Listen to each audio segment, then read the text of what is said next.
ശ്രേഷ്ഠ ഭാരത ശ്രേഷ്ഠ ഭാരത.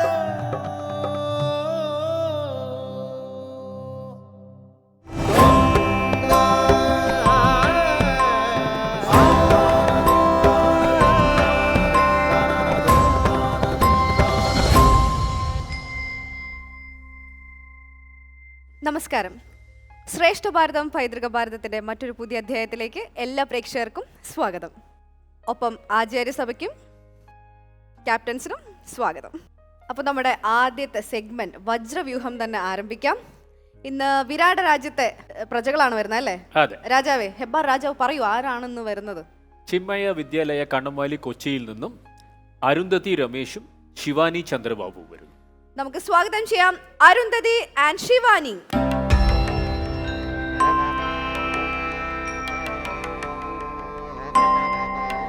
അപ്പൊ ഇതിൽ ആരാണ് അരുന്ധതി, ആരാണ് ശിവാനി? ഞാൻ അരുന്ധതി. ശിവാനി. ശിവാനി എത്രാം ക്ലാസ്സിലാ ശിവാനി? ഞാൻ 7th. 7th. ഞാൻ 11th. 11th രണ്ടുപേരും ഒരേ ക്ലാസ്സിലുള്ള അല്ലേ? അങ്ങനെ ഫീൽ ചെയ്യുന്നുണ്ടായിരുന്നു. എന്നിട്ട് നമ്മളൊരു 20 കഥാപാത്രങ്ങളെ തന്നിരുന്നു. രണ്ടുപേരും പഠിച്ചോ? പഠിച്ചു. ഫുൾ സെറ്റാണ്. ഫുൾ സെറ്റാണെന്ന് ചോദിച്ചാൽ ഞങ്ങൾക്ക് ഡേയ്സ് ഇത്തിരി കുറവായിരുന്നു. 2 days ഒക്കെ കിട്ടിയുള്ളൂ. അതുകൊണ്ട് പഠിക്കാൻ പറ്റുന്നതിന്റെ മാക്സിമം പഠിച്ചിട്ടുണ്ട് അല്ലേ? അപ്പം നിങ്ങൾ ഈ സ്കൂളിലൊക്കെ ഇങ്ങനെ ഒരുമിച്ചിരുന്ന് ഈ പറയുന്ന 2 ദിവസം കിട്ടിയിട്ടുള്ളൂ, ഒരുമിച്ചൊക്കെ ഇരുന്ന് പ്രാക്ടീസ് ഒക്കെ ചെയ്തു? ഒരുമിച്ച് ചെയ്യാൻ സമയം കിട്ടിയായിരുന്നു. അതെ. ഇപ്പൊ ഈ ക്വസ്റ്റ്യൻസ്, ഇന്ന ക്വസ്റ്റ്യൻ ഇന്ന ആളുടെ അടുത്ത് നിന്ന് ഇതൊക്കെ വരും എന്ന് അങ്ങനെയൊക്കെ പ്ലാൻ ചെയ്തിട്ടൊക്കെ പ്ലാനിങ് ഉണ്ടായിരുന്നോ? പ്ലാനിങ് ഉണ്ട്, ഭയങ്കര പ്ലാനിങ്സ് ഉണ്ട്. രണ്ടുപേരും കൂടെ ഒരുമിച്ച് തകർക്കാൻ പോവാണ്. അതെ. അപ്പൊ രണ്ടുപേരും ഭയങ്കര കോൺഫിഡൻസിൽ റെഡിയാണെന്നാണ് പറയുന്നത്. അപ്പൊ നമുക്ക് ആരംഭിക്കാം വജ്രവ്യൂഹം.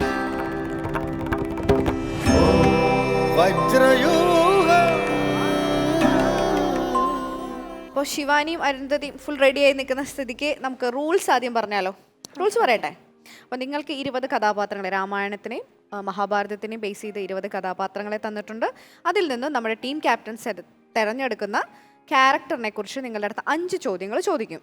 5 ചോദ്യങ്ങളിൽ ഓരോ ചോദ്യത്തിനും ശരിയുത്തരം നൽകുകയാണെങ്കിൽ 10 പോയിന്റ് വീതവും, തെറ്റുത്തരമാണെങ്കിൽ -5 പോയിന്റ്സുമാണ് കിട്ടുക. പാസ് ചെയ്യാനുള്ള ഓപ്ഷൻ നമുക്കില്ല. ഓരോ ക്വസ്റ്റ്യനും ആൻസർ ചെയ്യാനുള്ള സമയം എന്ന് പറഞ്ഞാൽ 60 seconds ആണ്. പിന്നെ നിങ്ങൾക്കൊരു വജ്രായുധം എന്ന് പറഞ്ഞിട്ടൊരു സംഭവമുണ്ട്. അതെന്തിനാണ് യൂസ് ചെയ്യണമെന്ന് വെച്ച് കഴിഞ്ഞാൽ, നമുക്ക് എന്തെങ്കിലും ഈ പറയുന്ന ഓപ്ഷൻസിൽ കൺഫ്യൂഷൻസ് വരികയാണെങ്കിൽ ഈ 5 ക്വസ്റ്റ്യൻസിൻ്റെ ഇടയിൽ ഒരു ക്വസ്റ്റ്യന് നമുക്കത് യൂസ് ചെയ്യാൻ പറ്റും. അപ്പോൾ തെറ്റായിട്ടുള്ള 2 ഓപ്ഷൻസ് ഇറേസ് ആയി പോകും. ബാക്കിയുള്ള 2 ഓപ്ഷനിൽ നിന്ന് ആൻസർ തിരഞ്ഞെടുക്കാൻ നിങ്ങൾക്ക് കിട്ടുന്ന സമയം പിന്നെ 10 സെക്കൻഡാണ്. വജ്രായുധം സെലക്ട് ചെയ്ത് കഴിഞ്ഞാൽ ക്യാപ്റ്റൻ നമ്മളെ സപ്പോർട്ട് ചെയ്യാൻ വരും. ഓക്കെ. മന്ത്രമൊക്കെ ജപിക്കാൻ ഭയങ്കര ചില്ലാണ്, ഭയങ്കര സെറ്റാണത്. അപ്പം നിങ്ങൾ റെഡിയല്ലേ? ഫുൾ ക്ലിയർ ആണല്ലോ? കൺഫ്യൂഷൻസ് ഒന്നും ഇല്ലല്ലോ? എന്തെങ്കിലും ചോദിക്കാനുണ്ടോ? ഇല്ല. അപ്പോൾ നമുക്ക് ആരെയാണ് നിങ്ങൾക്ക് തരുന്നതെന്ന് നോക്കാം. നിങ്ങൾക്ക് ആരെങ്കിലും പേഴ്സണൽ ഫേവറേറ്റ്സ് ഉണ്ടോ? ഇന്നാളെ കിട്ടിക്കഴിഞ്ഞാൽ, അതായത് പഠിച്ച് ഫുൾ 100% അറിയാമെന്ന് അങ്ങനെ ആരെങ്കിലും ഉണ്ടോ? അങ്ങനെയൊന്നുമില്ല, ഏത് കിട്ടിയാലും കുഴപ്പമില്ല. ഏത് കിട്ടിക്കഴിഞ്ഞാലും നമ്മൾ ഫുൾ മാർക്സ് മേടിക്കും. അപ്പോൾ എന്തായാലും സെലക്ട് ചെയ്തോളൂ ക്യാപ്റ്റാ. ഐശ്വര്യമായിട്ട് കുട്ടികൾക്ക് എടുത്ത് കൊടുത്തോളൂ. നമ്പർ 5.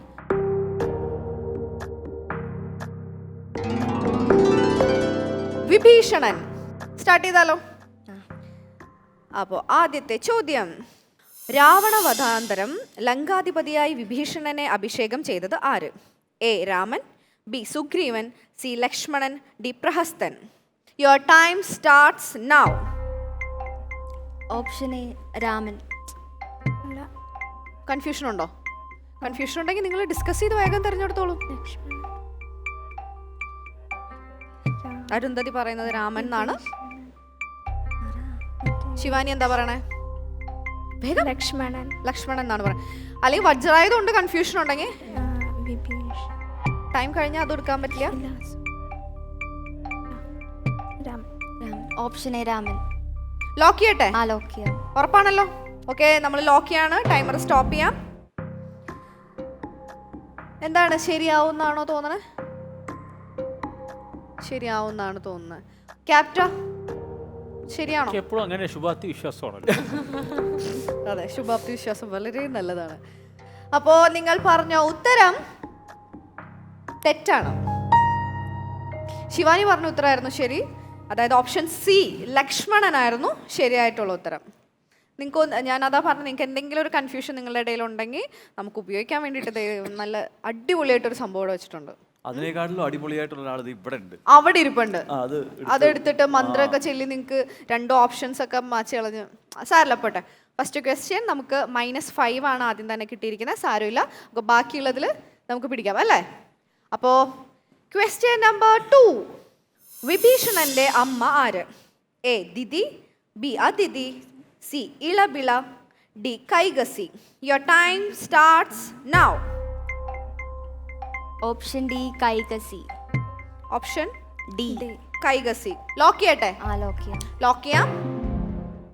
ഇത് പെട്ടെന്ന് രണ്ടുപേരും കൂടെ ഒരുമിച്ചെടുത്ത തീരുമാനമായിരുന്നു. രണ്ടുപേരും ഈ ഒരു ഉത്തരത്തിൽ ഉറച്ചു നിൽക്കുകയാണ്. അപ്പം ശരിയാവും എന്നുള്ള കോൺഫിഡൻസ് ഉണ്ട്, ഫുൾ 100%. അങ്ങനെയുള്ള സ്ഥിതിക്ക് ഉത്തരം ശരിയാണ്. കൺഗ്രാറ്റുലേഷൻസ്. അപ്പോൾ നമുക്ക് ഒരു 10 പോയിന്റ്സ് കിട്ടിയിരിക്കുകയാണ്. അടുത്ത ചോദ്യത്തിലേക്ക് പോയല്ലോ. ഓക്കെ, അപ്പോൾ നമ്മുടെ 3ാമത്തെ ചോദ്യം, ബൃഹസ്പതിക്ക് തുല്യം ബുദ്ധിയുള്ളവനാണ് വിഭീഷണൻ. ആരാണ് ഇങ്ങനെ പറഞ്ഞത്? A Indrajith, B Sugreevan, C Hanuman, D Raman. Your time starts now.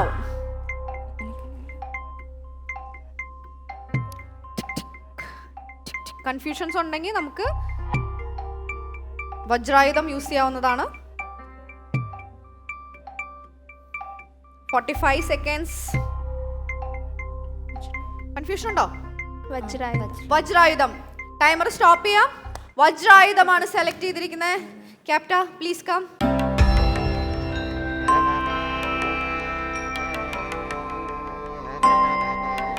അപ്പൊ എന്തായാലും ക്യാപ്റ്റ അവർക്ക് സംശയമുള്ള ഇതൊക്കെ മാറ്റിക്കളഞ്ഞേക്കങ്ങ്. ഓക്കെ. ഷഡജട പ്രജട പ്രജട പ്രസുര പ്രസുര സ്വാഹ. ഈ മന്ത്രം നമുക്ക് നോക്കാം. 2 ഓപ്ഷൻസ് മാഞ്ഞു പോകട്ടെ. Okay, option A Indrajith, option B Sugreevan. Your time starts now. Option B Sugreevan. Option B Sugreevan. Lock ചെയ്യട്ടെ? ലോക്ക് ചെയ്യാണ്. ഇനി ഹെബ്ബാർജിയുടെ മന്ത്രം ഫലിച്ചോ എന്ന് നമുക്ക് നോക്കാം അല്ലേ. അപ്പോൾ ശരിയാ, നമ്മുടെ പറഞ്ഞ ഉത്തരം ശരിയാണോ? മന്ത്രം പറയാ, അപ്പൊ ഒന്ന് പോവല്ലോ. ആ ഓപ്ഷൻ ഇവിടെ ഇല്ല. അപ്പോൾ പറഞ്ഞ ഉത്തരം ശരിയാണോ നമുക്ക് നോക്കാം. ഇങ്ങോട്ട് നോക്കി. നിങ്ങൾ പറഞ്ഞ ഉത്തരം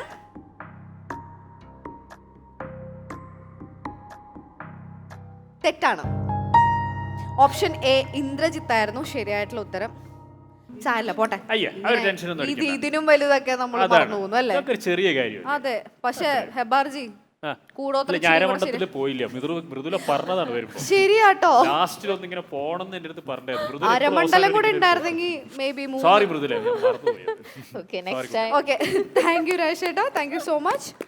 അപ്പോൾ വീണ്ടും ഒരു -5 വന്നിരിക്കുകയാണ്. കുഴപ്പമില്ല, ഇനി നമുക്ക് ക്വസ്റ്റ്യൻസ് ഉണ്ട്, നമുക്ക് പിടിക്കാം. 2 ചോദ്യങ്ങളും കൂടെ ഉണ്ട്. ആ 2 ചോദ്യം നമുക്കങ്ങ് ശരിയാക്കി കളഞ്ഞേക്കാം. എന്താ അഭിപ്രായം? റെഡി അല്ലേ? അപ്പോൾ 4ാമത്തെ ചോദ്യം, ശരണാഗതിക്കായി വന്ന വിഭീഷണനെ കൊല്ലുകയാണ് വേണ്ടതെന്ന് ആരാണ് പറഞ്ഞത്? A Angadan, B Sugreevan, C Hanuman, D Lakshmanan. Your time starts now. Option B Sugreevan. Lock ചെയ്യട്ടെ? ഓക്കെ, ലോക്ക് ചെയ്യാണ്. ഓപ്ഷൻ ബി സുഗ്രീവൻ ശരിയാണോ നമുക്ക് നോക്കാം. നിങ്ങൾ പറഞ്ഞ ഉത്തരം ശരിയാണ്. 10 പോയിന്റ് കിട്ടിയിരിക്കുകയാണ്. അരുന്ധതിയുടെ മുഖത്ത് ഒരുപാട് എക്സ്പ്രഷൻസ് ഒരേപോലെ ഇങ്ങനെ മിന്നി മാഞ്ഞുകൊണ്ടിരിപ്പുണ്ട്. ഈ സ്വിച്ച് ഇടുന്ന പോലെ റിയാക്ഷൻസ് ചേഞ്ച് ആയിക്കൊണ്ടിരിക്കുന്നത്. ഹാപ്പി ആയിട്ടിരിക്കും. തെറ്റിയാലും ശരിയായാലും നമുക്ക് അടുത്ത ക്വസ്റ്റ്യൻ കിടക്കല്ലേ അല്ലേ. അപ്പൊ നമുക്ക് അടുത്ത ചോദ്യത്തിലേക്ക് കിടക്കാം. 5ാമത്തെ ചോദ്യം ഇതാ വരുന്നു. രാക്ഷസ വംശം രക്ഷിക്കാൻ നീ മതിയെന്ന് വിഭീഷണനോട് ആരാണ് പറഞ്ഞത്? A Ravanan, B Prahastan, C Hanuman, D Kumbhakarna. Your time starts now. നന്നായിട്ട് ആലോചിച്ച് ഉത്തരം പറഞ്ഞോളൂ. ഇനിയിപ്പോ നമുക്ക് വജ്രായുധമൊന്നും യൂസ് ചെയ്യാനില്ല.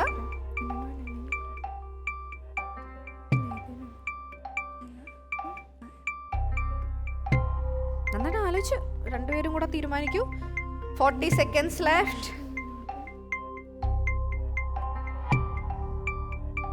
A Ravanan, B Prahastan, C Hanuman, D Kumbhakarna. Time പോയിക്കൊണ്ടിരിക്കുകയാണ്. 25 seconds കൂടെ ഉള്ളൂ. ഹനുമാൻ. ഹനുമാൻ. ലോക്ക് ചെയ്യട്ടെ? ലോക്ക് ചെയ്യാണ്. ഓപ്ഷൻ സി ഹനുമാനാണ് ലോക്ക് ചെയ്തിരിക്കുന്നത്. ശരിയാണോ എന്ന് നമുക്ക് നോക്കാം. നിങ്ങൾ പറഞ്ഞ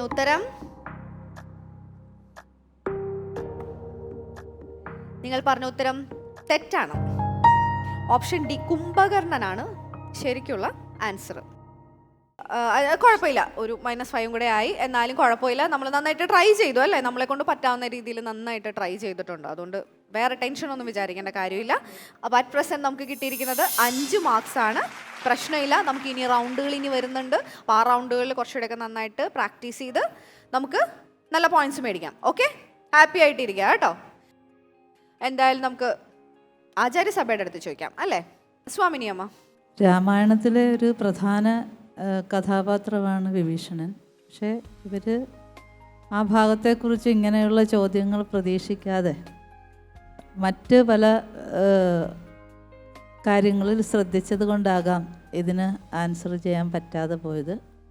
ഇനി രാമായണം വായിക്കുമ്പോൾ നമ്മൾ മനസ്സിരുത്തി നന്നായിട്ട് വായിക്കുക. ഓരോ കഥാപാത്രങ്ങളുമായി ബന്ധപ്പെട്ട കാര്യങ്ങൾ കൂടുതൽ മനസ്സിലാക്കാൻ ശ്രമിക്കുക. ഇതൊരു പരാജയമായിട്ട് കാണണ്ട. കാരണം ഇത് പിന്നെ ആദ്യമായിട്ടാണോ നിങ്ങൾ ഇങ്ങനെ ഒരു സ്റ്റേജ് പ്രോഗ്രാം? അപ്പോൾ പറയത്തില്ലേ, പരാജയത്തിൽ നിന്ന് നമുക്ക് ഒരുപാട് പാഠങ്ങൾ പഠിക്കാനുണ്ട്. ഇനി നന്നായിട്ട് പരിശ്രമിക്കാനുള്ളൊരു പ്രചോദനം ഇതിനകത്ത് നിന്ന് ഉൾക്കൊണ്ട് പോകണം. പകരം അയ്യോ ഞങ്ങൾക്ക് ഇത്രയും മാർക്കല്ലേ കിട്ടിയുള്ളൂ എന്ന് വിചാരിച്ച് പിന്മാറാതെ കൂടുതൽ മനസ്സിലാക്കാൻ ഇതൊരവസരമായിട്ട് കാണുക. Thank you. ചേച്ചി, ഇത് വളരെ സിമ്പിളായിട്ട് ഓർത്ത് വെക്കാൻ ചില ഈ ഓർമ്മ ശക്തി എന്ന് പറയുന്നത് നമുക്ക് എക്സാമിലും അതെ. നമ്മൾ സാധാരണ ഇപ്പം ഞാനൊക്കെ ആണെങ്കിൽ ചിലപ്പോൾ ഒരു പാട്ടായിരിക്കും വെക്കുക, എന്നിട്ട് ആ വായിക്കുന്നപ്പോൾ ആ പാട്ടും ഇതുമായിട്ട് കണക്ട് ചെയ്യും. നമുക്കിഷ്ടമുള്ള, അതായത് നമ്മൾക്ക് ഒരു എന്താ പറയുക, ഒരു അടയാളം ഉണ്ടാക്കി വെച്ചാൽ പലതും നമുക്ക് ഓർമ്മ വയ്ക്കാൻ സൗകര്യമായിരിക്കും. It's a trick to remember something. അത് നിങ്ങൾ പഠിച്ചു കഴിഞ്ഞാൽ നിങ്ങൾക്കിത് ഓർമ്മ വരും. വിഭീഷണൻ എന്ന് പറയുന്ന കഥാപാത്രത്തിനെ കുറിച്ച് നിങ്ങൾ കേട്ടിട്ടുണ്ടാവും. വളരെ ഇമ്പോർട്ടൻ്റ് ആയിട്ടുള്ള കഥാപാത്രമാണ്. പക്ഷേ അദ്ദേഹത്തിനെ കുറിച്ച് കൂടുതൽ ആഴമായിട്ട് അറിയാൻ നിങ്ങൾക്ക് അവർ പറഞ്ഞു തരാൻ മാത്രമുള്ളത് ഉണ്ടായിട്ടുണ്ടാവില്ല. രാമായണ കഥയിൽ മെൻഷൻ ചെയ്ത് പോയിട്ടേ ഉണ്ടാവുള്ളൂ വിഭീഷണനെ. വിഭീഷണൻ്റെ ഡീറ്റെയിൽസിനെ പറ്റി നിങ്ങൾക്ക് ഭാര്യയെ പറ്റിയോ അങ്ങനെയുള്ളവരെ പറ്റിയൊക്കെ അതൊക്കെ പിന്നീട് നിങ്ങൾ പഠിച്ചിട്ടുണ്ടാവുമായിരിക്കും ഈ ക്വിസിന് വേണ്ടിയിട്ട്. ഇത് ഒരു ക്ലൂ നിങ്ങൾ ആലോചിച്ച് വെച്ചാമായിരുന്നു.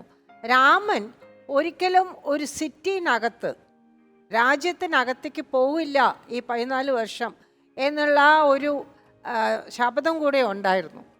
അപ്പോൾ ഈ പട്ടാഭിഷേകം വെച്ചാൽ ഇങ്ങനെ അഭിഷേകം നടത്താൻ ഒരിക്കലും രാമൻ പോവില്ല. അതുകൊണ്ടാണ് ലക്ഷ്മണനാണ് അഭിഷേകം നടത്തിയത് സുഗ്രീവിന്. അപ്പോൾ ഇങ്ങനെ പല കാരണങ്ങളും, അങ്ങനത്തെ ചില നുവാൻസസ് നമ്മൾ ഓർമ്മ വെച്ചാൽ നമുക്ക് ഈ ആൻസർ കറക്റ്റായിട്ട് കിട്ടും.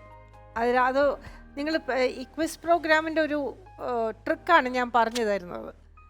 ഇങ്ങനത്തെ പലതും നമ്മൾ ജനറലായിട്ട് ആലോചിച്ച് വെച്ച് കഴിഞ്ഞാൽ you will be able to do it. വളരെ നല്ല അറ്റംപ്റ്റ് ആയിരുന്നു. വളരെ ഡിഫിക്കൽട്ടായിട്ടുള്ള ഒരു ക്യാരക്ടറാണ്. എന്ന് വെച്ചാൽ നമ്മൾ അധികം കേൾക്കാത്ത ക്യാരക്ടർ ആയതുകൊണ്ടാണ് നിങ്ങൾക്കത് ഡിഫിക്കൽട്ടായിട്ട് തോന്നിയത്. And the questions were quite tough. ഇല്ല ഞാൻ പറയുന്നില്ല, പലയിടത്തും എനിക്ക് തന്നെ കൺഫ്യൂഷൻ വന്നതാണ്.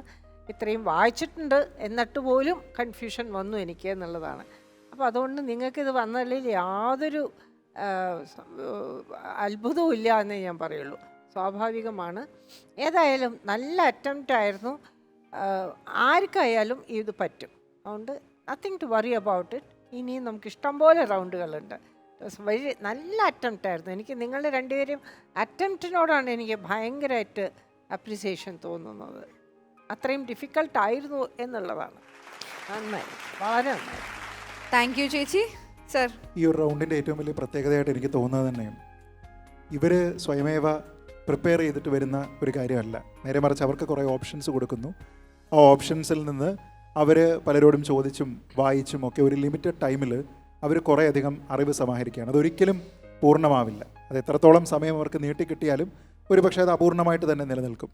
അപ്പോൾ നമ്മുടെ ഈ അറിവിന് പരിധിയില്ല എന്ന് പറയുന്നത് പോലെ, അല്ലെങ്കിൽ അറിവിനെക്കുറിച്ചുള്ള അന്വേഷണത്തിന് അവസാനമില്ല എന്ന് പറയുന്നത് പോലെയാണ്. നേരെ മറിച്ച് ഒരു സ്കിറ്റാണെങ്കിൽ നിങ്ങൾ സെലക്ട് ചെയ്യുന്ന ഒരു ടോപ്പിക്ക്, ആ ടോപ്പിക്കിൽ എന്താണ് അതിൻ്റെ ആദ്യന്തം ഉള്ളത് എന്നുള്ളതിനെപ്പറ്റി നിങ്ങൾക്ക് വ്യക്തമായിട്ടുള്ള ബോധ്യമുണ്ട്. ഇവിടെ അതില്ല.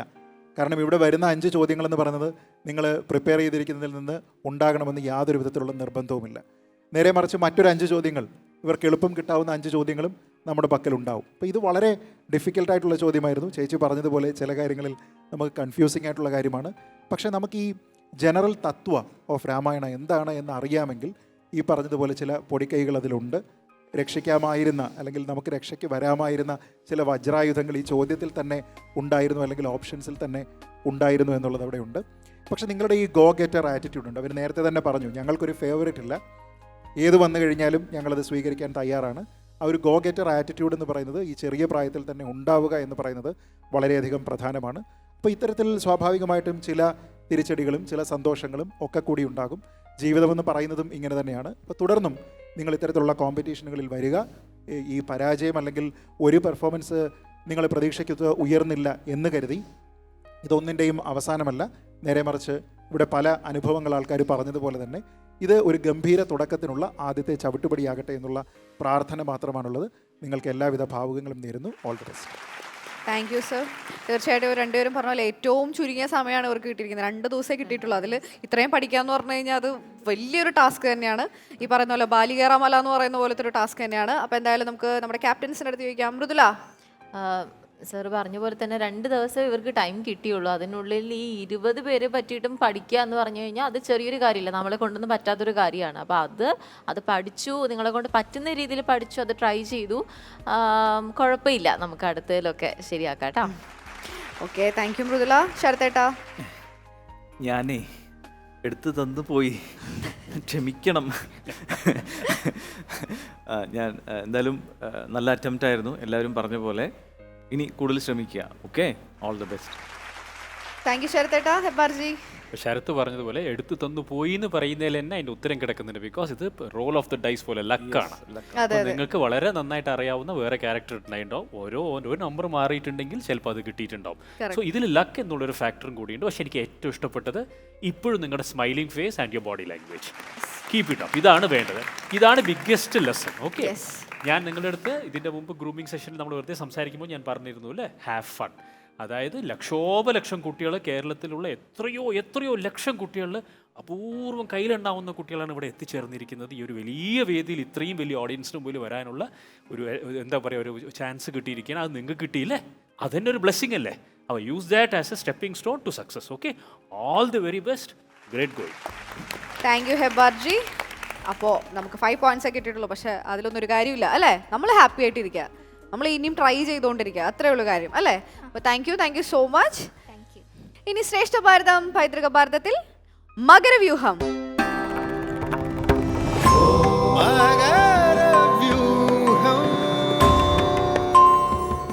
അങ്ങനെ നമ്മുടെ ഇന്നത്തെ എപ്പിസോഡ് മകരവ്യൂഹത്തിൽ എത്തി നിൽക്കുകയാണ്. അപ്പോൾ സ്വാഭാവികമായിട്ടും ആചാര്യസഭയിലെ മുരളി മേനോൻ ചേട്ടൻ ജോയിൻ ചെയ്തിട്ടുണ്ട്. മുരളി ചേട്ടാ, സ്വാഗതം. ഇന്ന് ആരാണ് ഇവിടെ പെർഫോം ചെയ്യാൻ വരണേന്ന് അറിയണ്ടേ? ആരൊക്കെയാ? എന്റെ ടീമാ, എന്റെ പ്രജകളാണ്, അതായത് കോസല രാജ്യത്തെ പ്രജകളാണെന്ന് വരുന്നത്. അപ്പോൾ പട്ടാമ്പിയിലെ ശ്രീ മഹർഷി വിദ്യാലയത്തിലെ കുട്ടികളാണ് വരുന്നത്.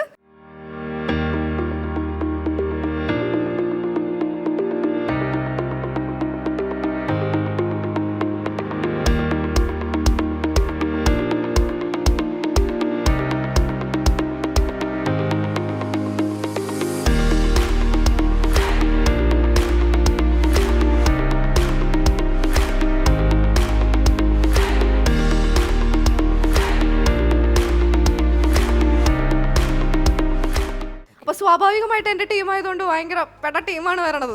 സൂപ്പർ സ്റ്റാർസ് ആണ് വരുന്നത്. അപ്പൊ നമുക്ക് സ്വാഗതം ചെയ്യാം ശ്രീ മഹർഷി വിദ്യാലയ.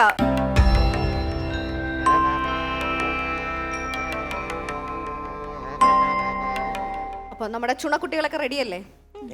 ഇത് ആവേശമൊന്നും പോരല്ലോ. ഞാനൊരു ഇൻട്രൊഡക്ഷൻ തന്ന കണ്ടില്ലേ, നമ്മൾ പൊളിക്കും തകർക്കും എന്നൊക്കെ പറഞ്ഞേക്കണേ. റെഡിയല്ലേ? ആദ്യം നമുക്ക് അങ്ങോട്ടും അറിയാം, നമുക്ക് ആൾക്കാർക്ക് പരിചയപ്പെടുത്തി കൊടുക്കണ്ട. പേര് പറഞ്ഞു. എൻ്റെ പേര് നവനീത്.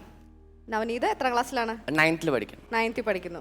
ഞാൻ അഞ്ജന, 8th പഠിക്കുന്നു. 8th ഞാൻ പവിത്ര 7th പഠിക്കുന്നു. 7th, Advaith 8th.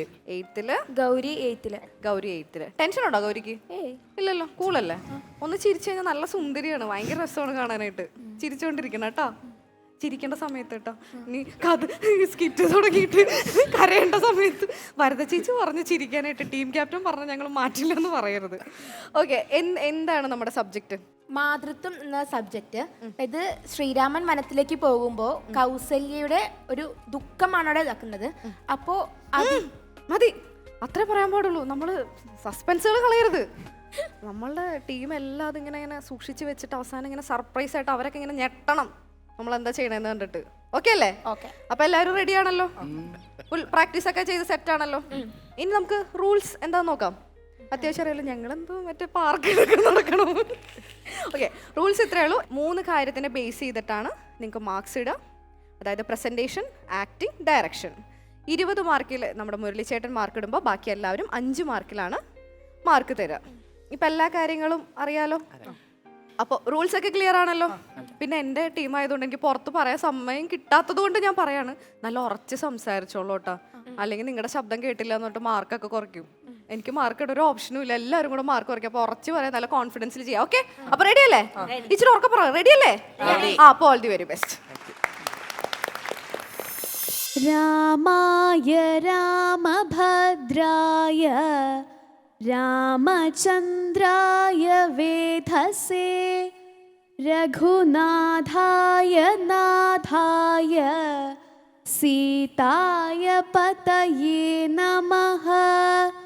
ശ്രീരാമ ജാനകീ നാഥ താടകാസുരമർദന ഇക്ഷ്വാകുകുല സംഭൂത രണപണ്ഡിത രാഘവ. ആദികവി വാൽമീകി എഴുതിയ രാമായണത്തിലെ കൗസല്യ മാതൃഭാവം തുളുമ്പുന്ന ഒരനശ്വര കഥാപാത്രമാണ്. ദക്ഷിണ കോസലത്തിലെ രാജകുമാരിയായ കൗസല്യ അയോധ്യയിലെ ദശരഥ മഹാരാജാവിൻ്റെ പ്രഥമ പത്നിയാണ്.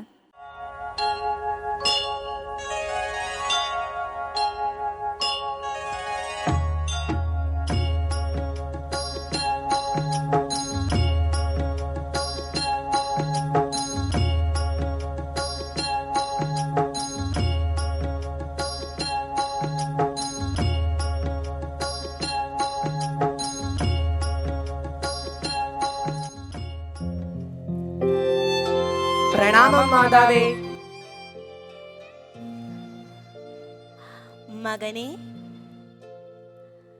എന്താണ് മകനെ നിന്റെ മുഖം വാടിയിരിക്കുന്നത്? വല്ലാതെ വിശക്കുന്നുണ്ടോ? വരൂ, അമ്മ ഭക്ഷണം തരാം. മാതാവേ, എനിക്ക് നല്ല വിശപ്പുണ്ട്. അമ്മയുടെ കയ്യിൽ നിന്നും ഭക്ഷണം കഴിക്കുവാൻ ആഗ്രഹവുമുണ്ട്. എന്നാൽ പിതാവായ ദശരഥന്റെ സത്യം പാലിക്കുവാനും കൈകേയി മാതാവിന്റെ ആഗ്രഹവും മൂലം എനിക്ക് ഉടൻ തന്നെ വനവാസത്തിന് പോകണം. 14 വർഷം കഴിഞ്ഞ് ഞാൻ തിരിച്ചു വരും. അമ്മയ്ക്ക് സന്താപമുണ്ടാകരുത്.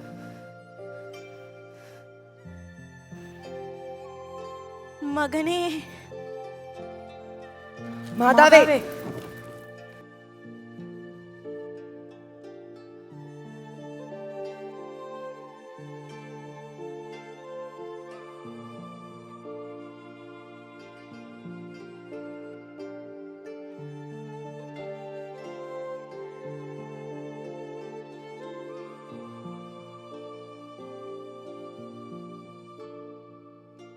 മകനെ,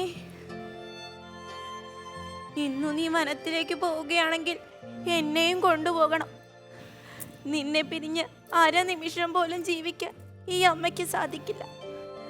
ദണ്ഡകാരണ്യത്തിൽ നീ പോവുകയാണെങ്കിൽ ഞാൻ കാലപുരിക്കു പോകും. മാതാവേ, പൈക്കിടാവിന് വേർപെട്ട പശുവിന്റെ ആദി ഞാൻ നിനക്ക് പറഞ്ഞു തരേണ്ടല്ലോ രാമ.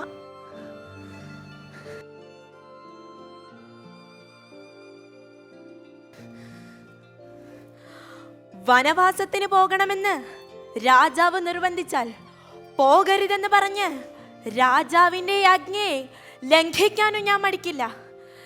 എന്റെ വാക്യത്തെ ലംഘിച്ച് രാജാവിന്റെ ആജ്ഞയനുസരിച്ച് നീ വനത്തിലേക്ക് ഗമിച്ചാൽ ഞാൻ എന്റെ പ്രാണൻ ത്യജിക്കും. അരുത് മാതാവേ. പിന്നീട് മാനവ വംശം തന്നെ മുടിഞ്ഞു പോകും. മാതാവേ, അരുത്. പിതാവിനെ അനുസരിക്കുക എന്നത് പുത്രധർമ്മമാണ്. കൈകേയി മാതാവിന്റെ ആഗ്രഹം ഒരു മകൻ എന്ന നിലയിൽ നിറവേറ്റേണ്ടത് എൻ്റെ കർത്തവ്യമാണ്. എൻ്റെ ജന്മോദ്ദേശം സബലീകരിക്കാനാണല്ലോ ഞാൻ ഈ വനവാസത്തിന് പോകുന്നത്.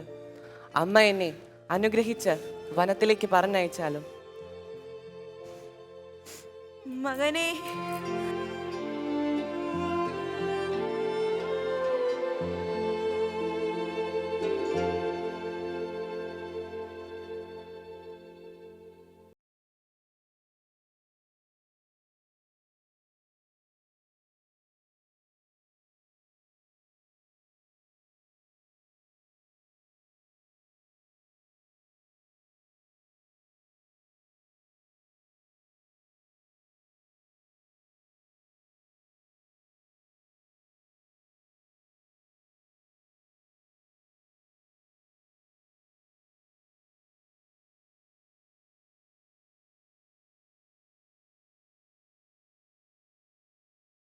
ണെങ്കിൽ ഞാൻ വനത്തിലേക്ക് പോയിക്കോളാം. വത്സ, സൗമിത്രേ, കുമാര, നീ കേട്ടാലും നിനക്ക് എന്നോടുള്ള സ്നേഹവും വാത്സല്യവും എനിക്കറിയാം. എങ്കിലും നീ ഒന്ന് മനസ്സിലാക്കണം, നാം ഇന്ന് കാണുന്നതെല്ലാം നശ്വരമാണ്. ഈ ലോകത്ത് ശാശ്വതമായി ഒന്നുമില്ല എന്ന സത്യം നീ തിരിച്ചറിയുക. ക്രോധം ഒന്നിനും ഒരു പരിഹാരമല്ല. അതിനാൽ അറിവുള്ളവർ ക്രോധം ഉപേക്ഷിക്കുകയാണ് വേണ്ടത്. ജ്യേഷ്ഠ, എന്നോട് ക്ഷമിച്ചാലും അനുഗ്രഹിച്ചാലും. എഴുന്നേറ്റാലും വത്സ.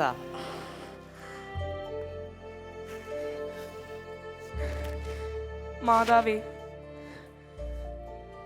ജ്യേഷ്ഠന്റെ കൂടെ വനത്തിലേക്ക് പോകാൻ എന്നെയും അനുവദിച്ചാലും. മകനെ,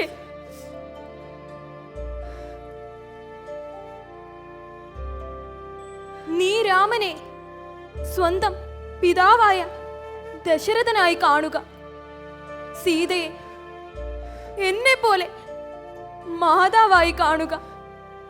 ഘോരമായ വനത്തെ നീ അയോധ്യയായി കണ്ടാലും അങ്ങനെ നീ സുഖമായി വനത്തിൽ പോയി 14 വർഷത്തെ വനവാസത്തിനു ശേഷം ജ്യേഷ്ഠൻ രാമനോടൊപ്പം തിരിച്ചു വരിക. മാതാവേ, അനുഗ്രഹിച്ചാലും. എഴുന്നേറ്റാലും മക്കളെ.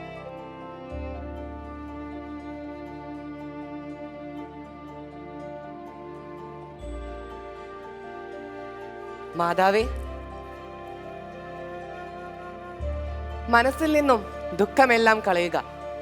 ഞാനും ലക്ഷ്മണനും ഉടനെ തന്നെ വനവാസത്തിന് പോവുകയാണ്. അമ്മ മനസ്സിൽ നിന്നും ദുഃഖമെല്ലാം വെടിഞ്ഞ് ഞങ്ങളെ പോകുവാൻ ആജ്ഞാപിക്കുകയേ വേണ്ടൂ.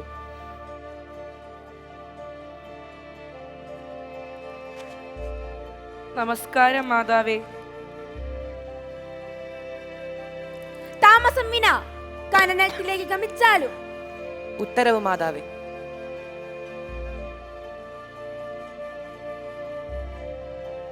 ഗുണപാഠം. കൗസല്യയുടെ ഈ മാതൃഭാവം എല്ലാ മാതാക്കളും പിന്തുടരുകയാണെങ്കിൽ ശ്രേഷ്ഠമായ ഭാരതത്തിന് സുഖവും ശാന്തിയും സമാധാനവും ശ്രേയസ്സും കൈവരുന്നതാണ്. ലോകാ സമസ്ത സുഖിനോ ഭവന്തു.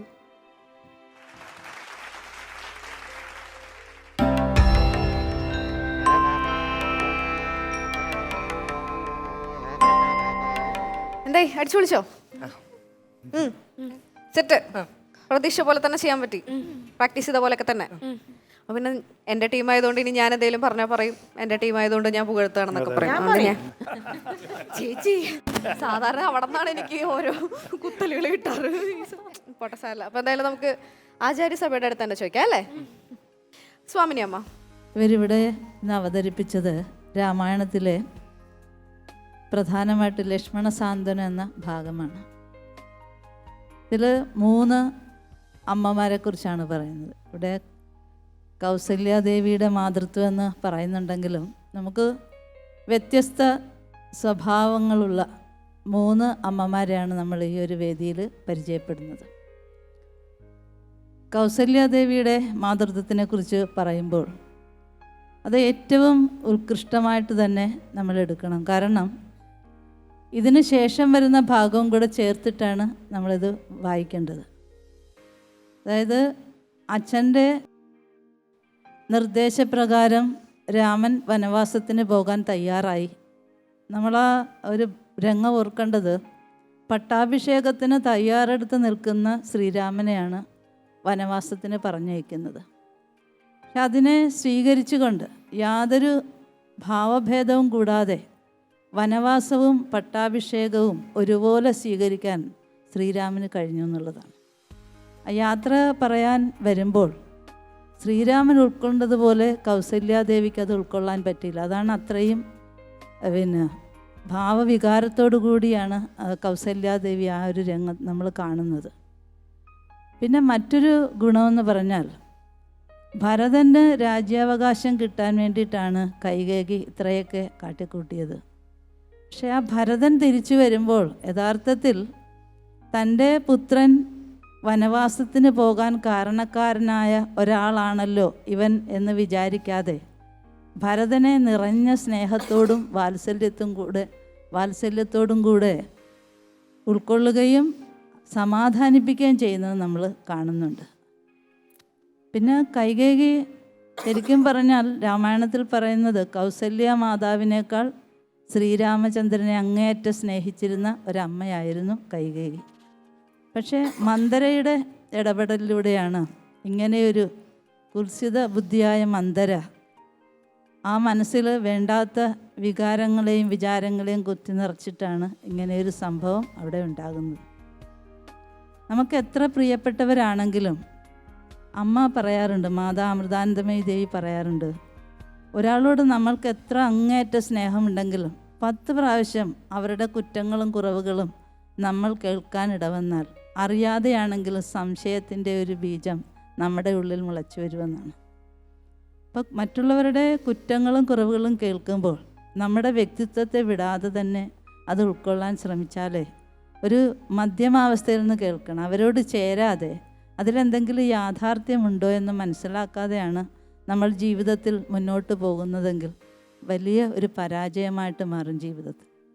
കുറച്ച് നിമിഷത്തെ ഒരു വിവേകമില്ലായ്മ ഒരു രാജ്യത്തുള്ളവരെ മുഴുവനും ദുഃഖത്തിലാഴ്ത്തി അല്ലേ. രാമൻ അവതാരമാണ്, അവതാര ഉദ്ദേശത്തിന് വേണ്ടി പോകുകയാണെന്നൊക്കെ നമുക്കവിടെ വ്യാഖ്യാനിക്കാമെങ്കിലും ആ ഒരു രാജകുടുംബത്തിൽ എത്രമാത്രം ദുഃഖത്തെ ഉളവാക്കി കൈകേയിയുടെ ആ ഒരു വിവേകമില്ലായ്മ എന്ന് നമുക്ക് മനസ്സിലാക്കാവുന്നതാണ്. ഇനി ഇവിടെ സുമിത്ര അതും ഒരു അമ്മയാണ്. സുമിത്ര അമ്മയും പറയുന്നത് എന്താണ്, തൻ്റെ പുത്രന്മാർ 2 പേരും ലക്ഷ്മണൻ പോകരുതെന്നൊരിക്കലും പറയുന്നില്ല, പോകുമ്പോൾ എങ്ങനെ പോകണം, സംസ്കാര സമ്പന്നയായ ഒരമ്മ കൊടുക്കുന്ന ഉപദേശം രാമായണത്തിലെ ഏറ്റവും പ്രധാനപ്പെട്ട ഒരു ശ്ലോകമായിട്ട് അതിനെ കാണുന്നുണ്ട്. അപ്പോൾ അമ്മമാർ, ഈ 3 അമ്മമാരെയും കണ്ട് നമുക്ക് നല്ലൊരു സന്ദേശം ഇതിനകത്തുനിന്ന് കിട്ടാനുണ്ട്. അമ്മമാരെങ്ങനെയായിരിക്കണം എന്നുള്ളതാണ്. അതിനെ വിവേകിച്ച് നമ്മുടെ ജീവിതത്തിൽ അത് പകർത്താൻ എല്ലാവർക്കും സാധിക്കട്ടെ. ഇത് കാണുന്ന ഓരോരുത്തർക്കും ആ നന്മ ഏറ്റുവാങ്ങിക്കൊണ്ട് ആ മാതൃത്വത്തിനെ എങ്ങനെ പ്രയോജനപ്പെടുത്താമെന്ന് മനസ്സിലാക്കട്ടെ എന്ന് പ്രാർത്ഥിക്കുന്നു. താങ്ക് യു അമ്മ. ചേച്ചി, രാമായണത്തിലെ ഏറ്റവും വലിയ രസം എന്താണെന്ന് വെച്ചാൽ, രാമൻ ജനനം കൊടുത്തത് കൗസല്യാണെങ്കിലും വളർത്തിയത് കൈകേയിയാണ്. അത്രയധികം വാത്സല്യം കൊടുത്ത് വളർത്തിയ ഒരു അമ്മയാണ് കൈകേയി. ആ കൈകേയി തന്നെയാണ് രാമനെ വനവാസത്തിന് അയക്കുന്നതും. അപ്പം സംസർഗ ദോഷഗുണ ഭവന്തി, മന്ധരയോട് കൂടി ചേർന്നപ്പോൾ കൈകേയിയുടെ മനസ്സും കേടുവന്നു. ഏതായാലും അതെല്ലാം അറിഞ്ഞുകൊണ്ടാണ് കൗസല്യ രാമൻ കാട്ടിലേക്ക് പോകുമ്പോൾ വളരെ പുഞ്ചിരിയോടെയാണ് അയച്ച എന്ന് പറയുന്നവരുമുണ്ട്, അല്ലാത്തവരുമുണ്ട്. ഏതായാലും ദുഃഖമുണ്ടായിരുന്ന കൗസല്യ കരഞ്ഞ് തൊലിച്ച് നമ്മൾ നമ്മുടെ ഒരു ബഹളമോ ഒന്നുമില്ലാതെ വളരെ ശാന്തമായിട്ടാണ് കൗസല്യരാമനെ കാട്ടിലേക്ക് പോകുന്ന രാഗിനെ നമ്മൾ അയക്കുന്നത്, യാത്ര അയക്കുന്നത്. ഇത് നേരത്തെ സ്വാമിനി പറഞ്ഞ പോലെ 3 അമ്മമാരുടെ ആ ഒരു 3 ഡിഫറെൻറ്റ് ക്യാരക്ടേഴ്സാണ് നമ്മളിവിടെ ഇപ്പോൾ ഇന്നത്തെ സ്കിറ്റിൽ കണ്ടത്. സ്നേഹവതിയായ ഒരമ്മ, സ്നേഹിച്ചെങ്കിലും സംസർഗം കൊണ്ട് കേടുവന്ന ഒരമ്മ, അതേപോലെ ഒന്നിനും ഒരു പങ്കാളിത്തവും ഇല്ലെങ്കിലും സുമിത്ര അതിമനോഹരമായിട്ട് ആ ഒരു മാതൃത്വം കാണിച്ച് ലക്ഷ്മണനെ പറഞ്ഞു വിടുന്ന ആദർശപൂർവമായിട്ടുള്ളൊരമ്മ. അപ്പോൾ ഇങ്ങനെ 3 അമ്മമാരുടെ കഥയാണ് ഇപ്പോൾ കണ്ടത്. കാണുമ്പോൾ നമുക്ക് പലതും ചിന്തിക്കാനുള്ള ഒരു വിഷയമാണിത്. ഒരമ്മ എന്തായിരിക്കണം, എങ്ങനെ ആയിരിക്കണം എന്ന്. എൻ്റെ അച്ഛൻ എന്തെങ്കിലും അങ്ങനെ വല്ല മണ്ടതരം പറയും ആ ഭാര്യയുടെ പേരിലെന്നൊക്കെ പറഞ്ഞ് കൗസല്യക്ക് ഇഷ്യൂസൊക്കെ ഉണ്ടാക്കാമായിരുന്നു. പക്ഷെ അതല്ല, രാമനെ പറഞ്ഞ് മനസ്സിലാക്കി അച്ഛൻ പറയുന്നത് കേൾക്കണം, അമ്മ സ്നേഹത്തോടെ കൈകൈ പറഞ്ഞിട്ടുണ്ടെങ്കിൽ അതിനെന്തെങ്കിലും കാര്യം ഉണ്ടാവുമെന്ന് അമ്മയ്ക്കും അറിയാം. അതുകൊണ്ട് പറഞ്ഞ പോലെ എല്ലാം ഭംഗിയായിട്ട് പോയിട്ട് വളരെ സന്തോഷമായി പോയി വരൂ എന്ന് പറഞ്ഞ് അയക്കുന്ന കൗസല്യ, അത് എത്ര അമ്മമാർക്ക് സാധിക്കും? സാധിക്കില്ല. ഇന്നിപ്പോൾ നമ്മൾ എന്തെങ്കിലും പറഞ്ഞാൽ വീട്ടിൽ ചെറിയ വഴക്കുണ്ടായാലും പലപ്പോഴും കേട്ടിട്ടാണ് നമ്മൾ വീട്ടിൽ പലപ്പോഴും മക്കളെ അല്ല ആരെങ്കിലും ശാസിച്ചാൽ എന്തിനാ നിങ്ങൾ മക്കളുടെ മുമ്പിൽ വെച്ചാണ് നമ്മൾ അങ്ങോട്ടും ഇങ്ങോട്ടും വലിയവർ തമ്മിൽ ചർച്ച ആവുന്നത്. അപ്പോൾ എന്താവുക, കുട്ടികളുടെ മനസ്സിനെ അത് ബാധിക്കും. ഇത് ചൈൽഡ് സൈക്കോളജിസ്റ്റൊക്കെ വളരെ വ്യക്തമായിട്ട് പറയണം. ഭാര്യയ്ക്കും ഭർത്താവിനും തമ്മിൽ വല്ല അഭിപ്രായ വ്യത്യാസമുണ്ടെങ്കിൽ അത് മക്കളുടെ മുമ്പിലല്ല കാണിക്കണ്ടേ, അത് മക്കളെ ബാധിക്കും എന്നുള്ളത്. ഇത് പല വീടുകളിലും ഇത് നടക്കാത്തൊരു കാര്യമാണ്. പലപ്പോഴും അച്ഛൻ ചീത്ത പറയുമ്പോൾ നിങ്ങളെന്തിനാ ഇപ്പം അവനെ ചീത്ത പറയുക, ഒന്നില്ലെങ്കിൽ മക്കളെ സപ്പോർട്ട് ചെയ്യും, ഇല്ലെങ്കിൽ അച്ഛൻ ചെയ്തത് ശരിയല്ല എന്ന് പറയും, ഇല്ലെങ്കിൽ അമ്മ പറഞ്ഞത് ശരിയല്ല എന്ന് പറയും. അമ്മ പലയിടത്തും കണ്ടിട്ടുണ്ട്, ഈവൻ ദി ഗ്രാൻഡ് പേരൻസ്, അമ്മ അങ്ങനെയൊക്കെ പറയും, നീ സാരില്ല എന്ന് പറയും. അല്ല, ഇതൊക്കെ തെറ്റായ ഒരു പ്രവൃത്തിയാണ്. അത് മനസ്സിലാക്കി തന്നിട്ട് അങ്ങനെ അല്ല ഒരമ്മ വേണ്ടേ എന്നുള്ളതിൻ്റെ ഒരു ഉത്തമ പ്രതീകമായിട്ടാണ് ഞാൻ കൗസല്യയെ കാണുന്നത്. യാതൊരു ഇതും പറയാതെ, കൗസല്യയുടെ വിഷമം ഉണ്ടാവും, ദശരഥനോട് ദേഷ്യം ഉണ്ടാവും, കൈകയെ കൊല്ലാനുള്ള ദേഷ്യം ഉണ്ടായിട്ടുണ്ടാവും, പക്ഷെ അതൊന്നും പുറത്ത് കാണിക്കുന്നില്ല. അതുകൊണ്ട് എന്തുണ്ടായി, ഈ യാതൊരു തരത്തിലുള്ള മഹത്തായ രാമൻ്റെ ആ ഒരു അവതാര ലക്ഷ്യം പൂർത്തീകരിക്കാൻ കൗസല്യ ഇൻഡയറക്റ്റായിട്ട് ഒരു വളരെ സ്ട്രോങ് ആയിട്ടുള്ള ഒരു ക്യാരക്ടറായിട്ട് നിന്നു. പറഞ്ഞ് ബഹളം ഉണ്ടാക്കി പോകാൻ സമ്മതിക്കാതിരുന്ന രാവണൻ്റെ മരണം സംഭവിക്കില്ലായിരുന്നു. സോ എല്ലാ വീടുകളിലും ഇങ്ങനെ ഒരു അമ്മയുണ്ടെങ്കിൽ, വളരെ സൈലൻ്റ് ആയിട്ടുള്ള ഒരു അമ്മ ഉണ്ടെങ്കിൽ അതിൻ്റെ ഒരു വിക്ടറി വേറെ തന്നെയാണ്, മക്കളുടെ വിക്ടറി വേറെയാണ്. അത് ഞാനിപ്പോൾ സത്യത്തിൽ ഇത് കാണുമ്പോൾ ഞാൻ എൻ്റെ അമ്മയെ ഓർത്തുപോയി. ഒന്നിലും പങ്കില്ലാത്ത എൻ്റെ അമ്മ, പക്ഷെ ഞങ്ങളുടെ അച്ഛൻ, എൻ്റെ ഏട്ടൻ, ഞങ്ങളുടെ 3 പേരുടെയും വിക്ടറിയുടെ പുറകിൽ എൻ്റെ അമ്മയായിരുന്നു. വളരെ സൈലൻ്റായിട്ട് നിന്നിരുന്ന ഒരു അമ്മയായിരുന്നു. അതുകൊണ്ട് ഒരു അമ്മയുടെ ഏറ്റവും വലിയ ഒരു ക്വാളിറ്റിയാണ് കൗസല്യയുടെ ക്വാളിറ്റി. അത് നമിക്കപ്പെടേണ്ട ഒരു ക്വാളിറ്റിയാണ്. വളരെ നന്നായി അഭിനയിച്ചു. പക്ഷെ കുറേ സൈലൻ്റായിട്ടുള്ള കുറേ പോർഷൻസൊക്കെ ഉണ്ടായിരുന്നു. അതെന്താണെന്ന് മനസ്സിലായില്ല, അത് മുരളി ചോദിച്ചോളും എന്താണെന്നുള്ളത്. പക്ഷെ നന്നായി ചെയ്തത്, നന്നായിരുന്നു. സുമിത്ര മകനെ എന്ന് വിളിച്ചത്, ലക്ഷ്മൺ ഞാൻ കൂടെ പോവാണെന്ന് പറഞ്ഞപ്പോൾ മകനെ എന്ന് വിളിച്ചതൊക്കെ ആ തൊണ്ട ഇടറിയത് ഇന്ന് പലർക്കും വരാത്തൊരു ഇതാണ്. ആ ഒരു ഇത് അസലായിരുന്നു. ആ ഒരു വിളി എനിക്ക് വല്ലാതെ സ്പർശിച്ചു എൻ്റെ മനസ്സിനെ. നന്നായിരുന്നു, വളരെ നന്നായിരുന്നു. താങ്ക് യു ചേച്ചി. Thank you sir. ഈ രണ്ടുപേരും സ്വാമിനിയമ്മയും ചേച്ചിയും പറഞ്ഞതിൻ്റെ വേറൊരു തലത്തിൽ വ്യാഖ്യാനിക്കാൻ നോക്കാം. ഇവിടെ നമ്മൾ 3 തരത്തിലുള്ള മാതാക്കളെ കണ്ടു. 3 ഡിഫറെൻറ്റ് ഷെയ്ഡ്സ് ഓഫ് മദർഹുഡാണ്. ഈ 3 ആൾക്കാരിലും എന്തൊക്കെയാണ് അവരുടെ വ്യസനത്തിന്, അല്ലെങ്കിൽ ഒരാളിനവിടെ വളരെ ഗൂഢമായിട്ടുള്ള ഒരു മോദം വളരെ പ്രകടമായിട്ട് നമുക്കിവിടെ കാണാനും സാധിക്കുമായിരുന്നു. ഇതിൻ്റെ കാരണം എന്താണെന്ന് വെച്ചാൽ, ഒരാൾ സ്വന്തം തീരുമാനത്തിൻ്റെ പേരിൽ അഹങ്കരിക്കുകയാണ്. അവിടെ ഇരുന്ന് കൈകേയി സ്വന്തം തീരുമാനം ഇതാ നടപ്പാക്കാൻ പോകുന്നു, എൻ്റെ തീരുമാനത്തിന് മുകളിലേക്ക് രാജാവിനും തീരുമാനമില്ല എന്നുള്ള ഒരു അഭിപ്രായം പറഞ്ഞുകൊണ്ട് അതിലൊരു ആനന്ദം കണ്ടെത്തുന്നു. പക്ഷെ പിന്നീട് അതൊരു വ്യസനമായിട്ട് ഒരു വേള മാറുകയും ചെയ്യുന്നുണ്ട്. കൗസല്യയെ സംബന്ധിച്ചിടത്തോളം തൻ്റെ മകൻ എടുത്തിരിക്കുന്ന അല്ലെങ്കിൽ തൻ്റെ ഭർത്താവ് തൻ്റെ മകനോട് ചെയ്തിരിക്കുന്ന ഒരു തെറ്റ് എന്ന രീതിയിൽ ഒരു വേള അതിനെ കരുതുന്നുണ്ട്. അതുകൊണ്ടാണ് രാജാവിന് ഇങ്ങനെ ഒരു തീരുമാനമെടുക്കാൻ സാധിച്ചാൽ റാണിയായി എനിക്ക് പോകരുതെന്നും പറയാം എന്നൊരഭിപ്രായം അവിടെ വരുന്നത്. അപ്പോൾ ഭർത്താവാണ് കൗസല്യയുടെ വ്യസനത്തിന് കാരണം. സുമിത്രയെ സംബന്ധിച്ചിടത്തോളം തൻ്റെ മകൻ്റെ ദൃഢനിശ്ചയം എന്താണോ അതിന് വഴങ്ങുകയാണ്. അപ്പോൾ ഈ 3 ആൾക്കാർ, എനിക്ക് തോന്നുന്നു ഇന്നും ഏതൊരു മാതാവിനെ സംബന്ധിച്ചിടത്തോളം ഈ 3 കാര്യങ്ങളെന്ന് പറയുന്നത് വളരെ ഇമ്പോർട്ടൻ്റ്. അവരുടെ വ്യസനത്തിന് സ്വന്തമായിട്ടെടുക്കുന്ന ചില തെറ്റായ തീരുമാനങ്ങൾ, ഭർത്താവിൻ്റെ ഭാഗത്തു നിന്ന് എടുക്കുന്ന ചില തീരുമാനങ്ങൾ, കുട്ടികളുടെ ഭാഗത്തു നിന്നുണ്ടാകുന്ന ചില വാശി ശാഠ്യം, ഈ 3 കാര്യങ്ങളും മറ്റൊരു തലത്തിൽ ഇന്നും പല മാതാക്കളെയും വ്യസനിപ്പിക്കുന്നുണ്ട് എന്നുള്ളത് വ്യക്തമാണ്. ഇതിൽ ഓരോരുത്തർക്കും വ്യസനിക്കാനായിട്ടൊരു കാരണമുണ്ട്. അതിനെ ഒരു കർമ്മമെന്നോ ധർമ്മമെന്നോ നിയോഗമെന്നോ ഒക്കെ പറയാം. ഇപ്പോൾ ഈ ഒരു എപ്പിസോഡുമായി ബന്ധപ്പെട്ട് ദശരഥനെ സംബന്ധിച്ചിടത്തോളം അദ്ദേഹത്തിന് കിട്ടിയിരിക്കുന്ന ഒരു ശാപമാണ്.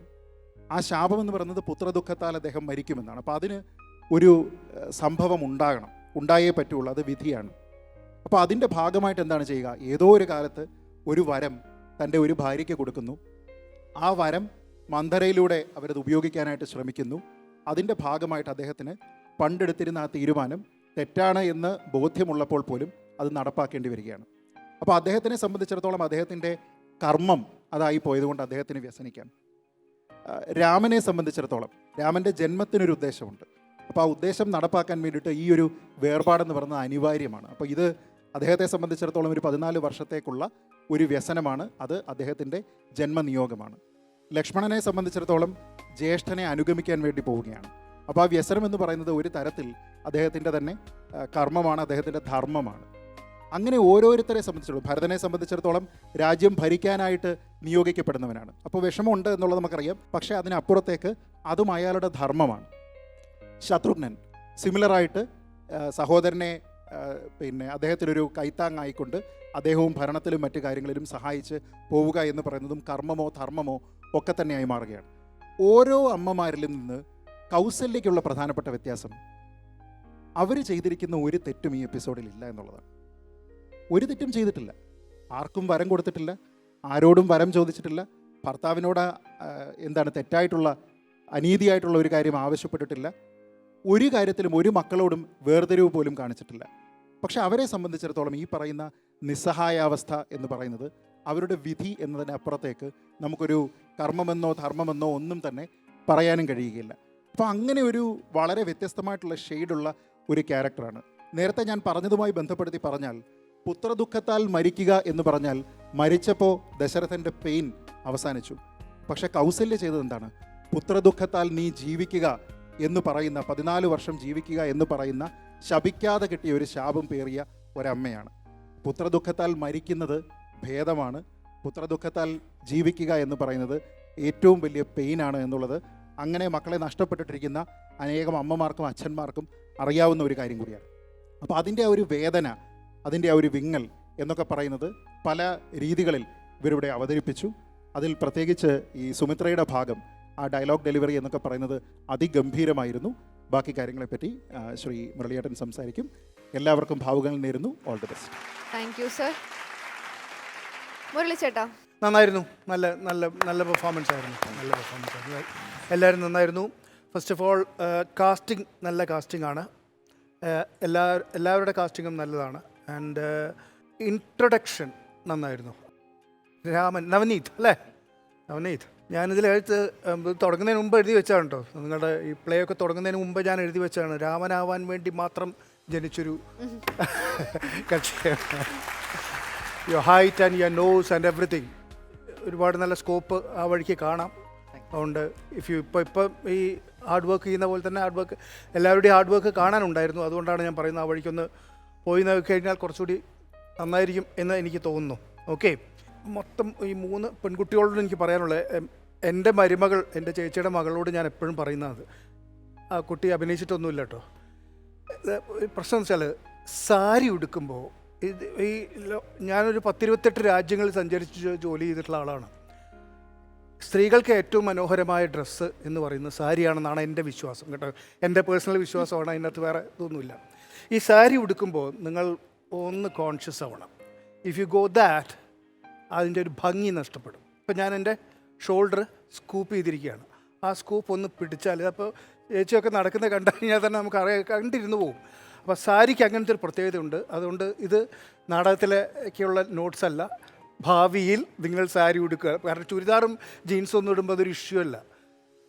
ടീഷർട്ടൊക്കെ ഇട്ടിട്ട് നിങ്ങൾക്ക് എങ്ങനെ വേണമെങ്കിൽ നടക്കാം. പക്ഷെ സാരി ഉടുത്തു കഴിഞ്ഞാൽ the body postures matters a lot. മനസ്സിലായല്ലേ? അതിൻ്റെ ഭംഗി വരണമെങ്കിൽ ബോഡി പോസ്റ്റർ. മോള് ഒന്ന് നിവർന്ന് നിന്നേ സുമിത്ര, ഒന്ന് നിവർന്ന് നിൽക്കുക, നിവർന്ന് ഈ ഷോൾഡർ. അപ്പോൾ ഒന്ന് പിടിക്കാൻ ഒന്ന് മനസ്സിൽ വെക്കണം. എല്ലാ പെൺകുട്ടികൾക്കുള്ള നോട്ട്സാണ് എൻ്റെ മരുമകൾക്ക് എപ്പോഴും പറഞ്ഞു കൊടുക്കുന്നതാണ്. ഇതൊക്കെ ഇത് നാടകത്തിൻ്റെ അല്ല കേട്ടോ. നാടകത്തിൻ്റെ ഞാൻ അനലൈസ് ചെയ്തിട്ടുള്ള ചില പോയിൻറ്റ്സ് പറയും. നന്നായിരുന്നു എന്നുള്ളത് ഞാൻ നേരത്തെ പറഞ്ഞു കഴിഞ്ഞു.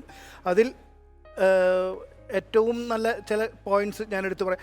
നിങ്ങളുടെ തുടക്കത്തിൽ നിങ്ങളെ ഏറ്റവും കൂടുതൽ ലിഫ്റ്റ് ചെയ്തൊരു കാര്യം, നിങ്ങളുടെയൊക്കെ പെർഫോമൻസ് തുടങ്ങുന്നതിന് മുമ്പേ ഒരു ശ്ലോകം പാടിയിരുന്നു. അതാരാ പാടിയേ? മോളെ പേരെന്താണ്?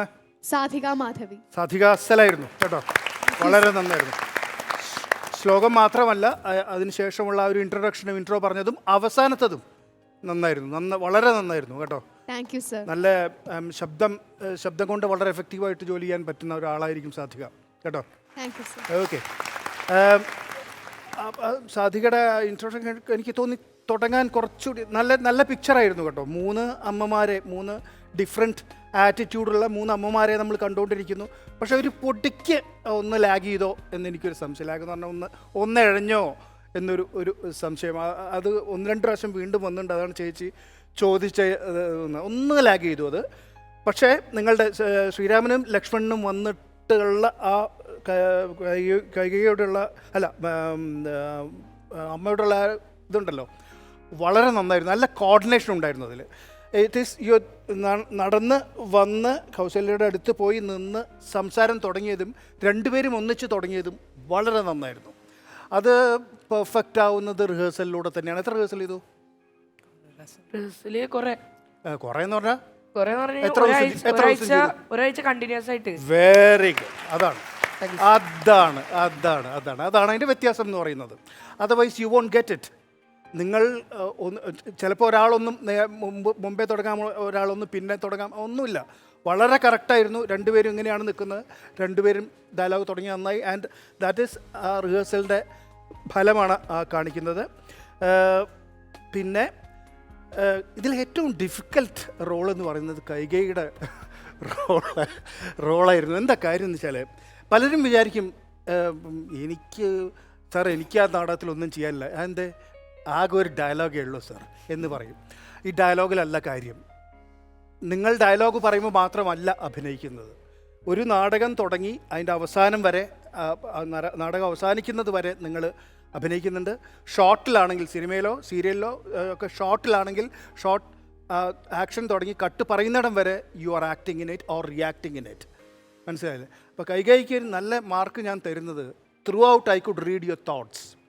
നിങ്ങളുടെ ഇൻറ്റേർണൽ ആക്ടിങ്, അകമേ നിങ്ങൾ ചെയ്യുന്നത് എനിക്ക് പുറമേ വായിക്കാൻ പറ്റുമായിരുന്നു. ഇവിടെ എന്ത് സംഭവിച്ചാലും എനിക്ക് അങ്ങോട്ട് നോക്കിക്കഴിഞ്ഞാൽ I could read and that is very difficult. എന്താ പേര് മോളുടെ? അഞ്ജന. ഈ പ്രായത്തിൽ അത്രയും ചെയ്യാൻ പറ്റുന്നത് വലിയ കാര്യമാണ്. നല്ലതാണ്. പിന്നെ പലപ്പോഴും കോമ്പോസിഷൻസ് നന്നായിരുന്നു. അപ്പാർട്ട് ഫ്രം വൺ പോയിന്റ്, കൗസല്യയുടെ റിയാക്ഷൻ അവിടെ വരുമ്പോൾ Sumitra, I don't know whether you could see Sumitra mask ചെയ്ത് പോയിരുന്നു. അത് കുറച്ച്, അത് നിങ്ങളുടെ തരാറില്ല കേട്ടോ, ഞാനൊന്ന് ഒരു നോട്ട് പറയുന്നു എന്നേ ഉള്ളൂ. കുറച്ചൊന്ന് ഇങ്ങോട്ടായി കഴിഞ്ഞാൽ എനിക്ക് കാണാൻ പറ്റുമായിരുന്നു. I don't think he could see Kausalya അവിടെ ഇരിക്കുന്നത്. ആദ്യത്തെ ഇരുന്നില്ലേ, രാമൻ പൂവാണെന്ന് പറഞ്ഞപ്പോൾ ഇരുന്നിട്ടുള്ള റിയാക്ഷനിൽ മോളുടെ പേരെന്താ? സുമിത്ര. ഗൗരി ഒന്ന് കുറച്ച് ഇങ്ങോട്ട് നിന്നത്, കുറച്ചും കൂടി ഇങ്ങോട്ടായിരുന്നെങ്കിൽ നമുക്കും കൂടി കാണാമായിരുന്നത്. അല്ല, എനിക്ക് കാണാനുണ്ടായിരുന്നു. ഐ ഡോണ്ട് തിങ്ക് കാണാൻ പറ്റില്ലായിരുന്നു, കാരണം അത് മറച്ചു പോയിരുന്നു. അപ്പോൾ എപ്പോഴും ബാക്കി എല്ലാ സ്ഥലത്തും കോമ്പോസിഷൻസ് നന്നായിരുന്നു കേട്ടോ. ആ ഒരു സ്ഥലത്ത് മാത്രമാണ് ഒന്ന് മിസ്സായിപ്പോയത്, കോമ്പോസിഷൻ ഒന്ന് മിസ്സായിപ്പോയത്. അനദർ തിങ്, ഇപ്പം ചേച്ചി പറഞ്ഞ പോയിന്റിലേക്ക്, ഞാൻ എഴുതി വെച്ച പോയിന്റിലേക്കാണ്. ലക്ഷ്മണൻ്റെ എന്താ മോൻ്റെ പേര്? എന്താ പേര്? അദ്വൈത്. ആ ഇത് ഒരു നടത്തമില്ലേ, ആ നടത്തം ഓക്കെയാണ്, ഞാനല്ല എന്ന് പറഞ്ഞില്ല.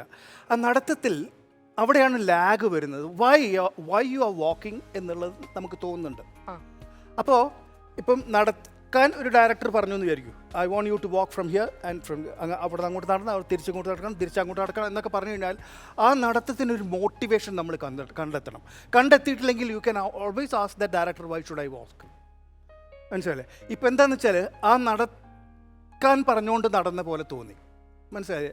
ഇനി ഭാവിയിൽ അദ്വൈത് പെർഫോം ചെയ്യുന്ന സമയത്ത് അത്തരം നടത്തങ്ങളോ അല്ലെങ്കിൽ എന്തെങ്കിലുമൊക്കെ വരുന്ന സമയത്ത് നമുക്ക് ക്ലിയർ അല്ലാത്തുണ്ടെങ്കിൽ എന്തിനാണ് ഞാൻ നടക്കുന്നത് എനിക്കറിയില്ല എന്ന് ഡയറക്ടർ ചെയ്യുന്ന ആളോട് പറയാം. മനസ്സിലായി? അപ്പോൾ അതിൻ്റെ അർത്ഥം അറിഞ്ഞതിന് ശേഷം എന്തിനാണ് നടക്കുന്നത് എന്ന് മനസ്സിലാക്കി ചെയ്യുകയാണെങ്കിൽ അവിടെ ലാഗ് വരില്ല. മനസ്സിലല്ലേ?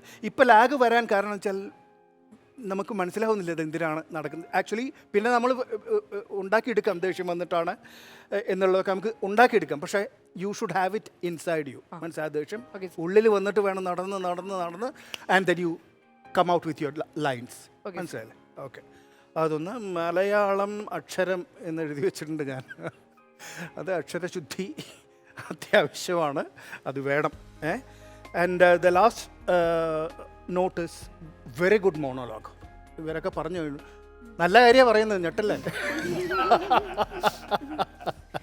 അസലായിരുന്നു മോണോലോഗ്, നല്ല മോഡുലേഷനായിരുന്നു, നല്ല വളരെ വളരെ ഇത് എത്ര it doesn't matter whether I direct you or anybody direct you or anybody groom you, ഇത് ഉള്ളിൽ തന്നെ വരണം. ഈ മോഡുലേഷൻ എങ്ങനെ ചെയ്യണം എന്നുള്ളതാണ് ചേച്ചി പറഞ്ഞ ആ വിളി.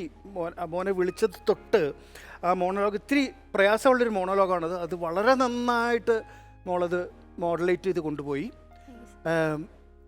സൈലൻറ്റ് പോർഷൻസിൽ, അതായത് ഞാൻ ആ കുട്ടിയോട് പറഞ്ഞതിൻ്റെ ഓപ്പോസിറ്റ്, സൈലൻറ്റ് പോർഷനിൽ കുറച്ചുകൂടി നന്നാവാം. ഡയലോഗ് വന്നപ്പോൾ ഗംഭീരമായി, അത്രയും നന്നായില്ല ഡയലോഗ് ഇല്ലാത്ത പോർഷൻസിൽ. പിന്നെ ബോഡി പോസ്ചർ, ഞാൻ നിവർന്ന് നിൽക്കാൻ പറഞ്ഞിട്ട് പോലും മനസ്സിലാവുന്നില്ല ഇങ്ങനെ 2 ഷോൾഡേഴ്സ് ഉണ്ടെന്നും ഈ ഷോൾഡർ താഴെ പോരുത്, നിവർത്തി പിടിക്കണം എന്നാണ് ഞാൻ പറയുന്നത് കേട്ടോ. അതർവൈസ് നന്നായിരുന്നു. എല്ലാവർക്കും എൻ്റെ അഭിനന്ദനങ്ങൾ.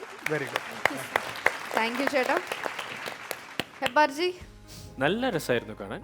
പിന്നെ മുരളിജി പറഞ്ഞതുപോലെ എൻ്റെ മനസ്സിലൂടെ ഓടിയത് ഒരു റാർ ഡിഗ്നിറ്റിയാണ് സ്റ്റേജിൽ രാമൻ വരുമ്പോൾ കണ്ടത്. അതായത് കൊച്ചു പിള്ളേരിൽ ഈ ഒരു ഡിഗ്നിറ്റി, ഒരു ഫിനിഷിങ് എന്ന ആ വാക്ക് എനിക്ക് ഉപയോഗിക്കാൻ പറ്റുള്ളൂ.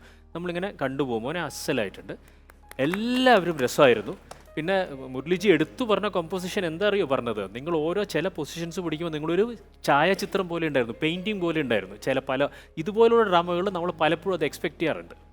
അതായത് നമ്മൾ ഈ ഒരു മിത്തോളജി അല്ലെങ്കിൽ നമ്മൾ ഹിസ്റ്റോറിക്കൽ ആയിട്ടുള്ള ഒരു സാധനം ചെയ്യുമ്പോൾ ചില പൊസിഷൻസ് എസ്പെഷ്യലി സ്റ്റേജിൽ ചെയ്യുമ്പോൾ ഭയങ്കര രസമാണ്.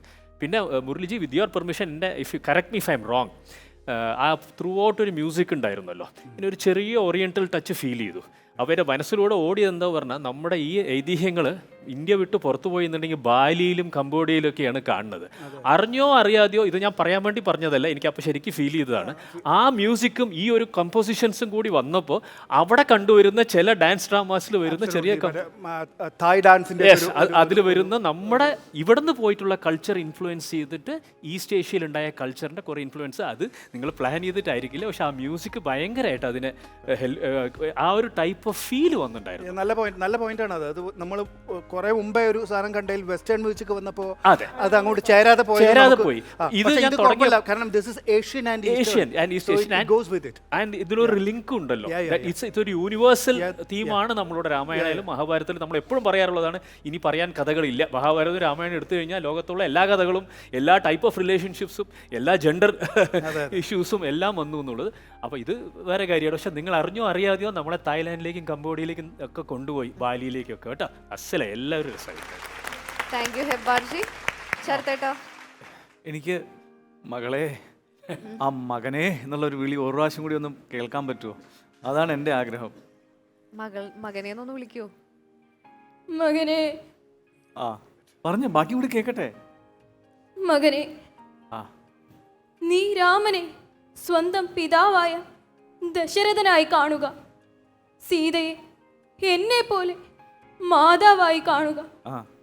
ഘോരമായ വനത്തെ നീ അയോധ്യയായി കണ്ടാലും അങ്ങനെ നീ സുഖമായി വനത്തിൽ പോയി 14 വർഷത്തെ വനവാസത്തിനു ശേഷം ജ്യേഷ്ഠൻ രാമനോടൊപ്പം തിരിച്ചു വരിക.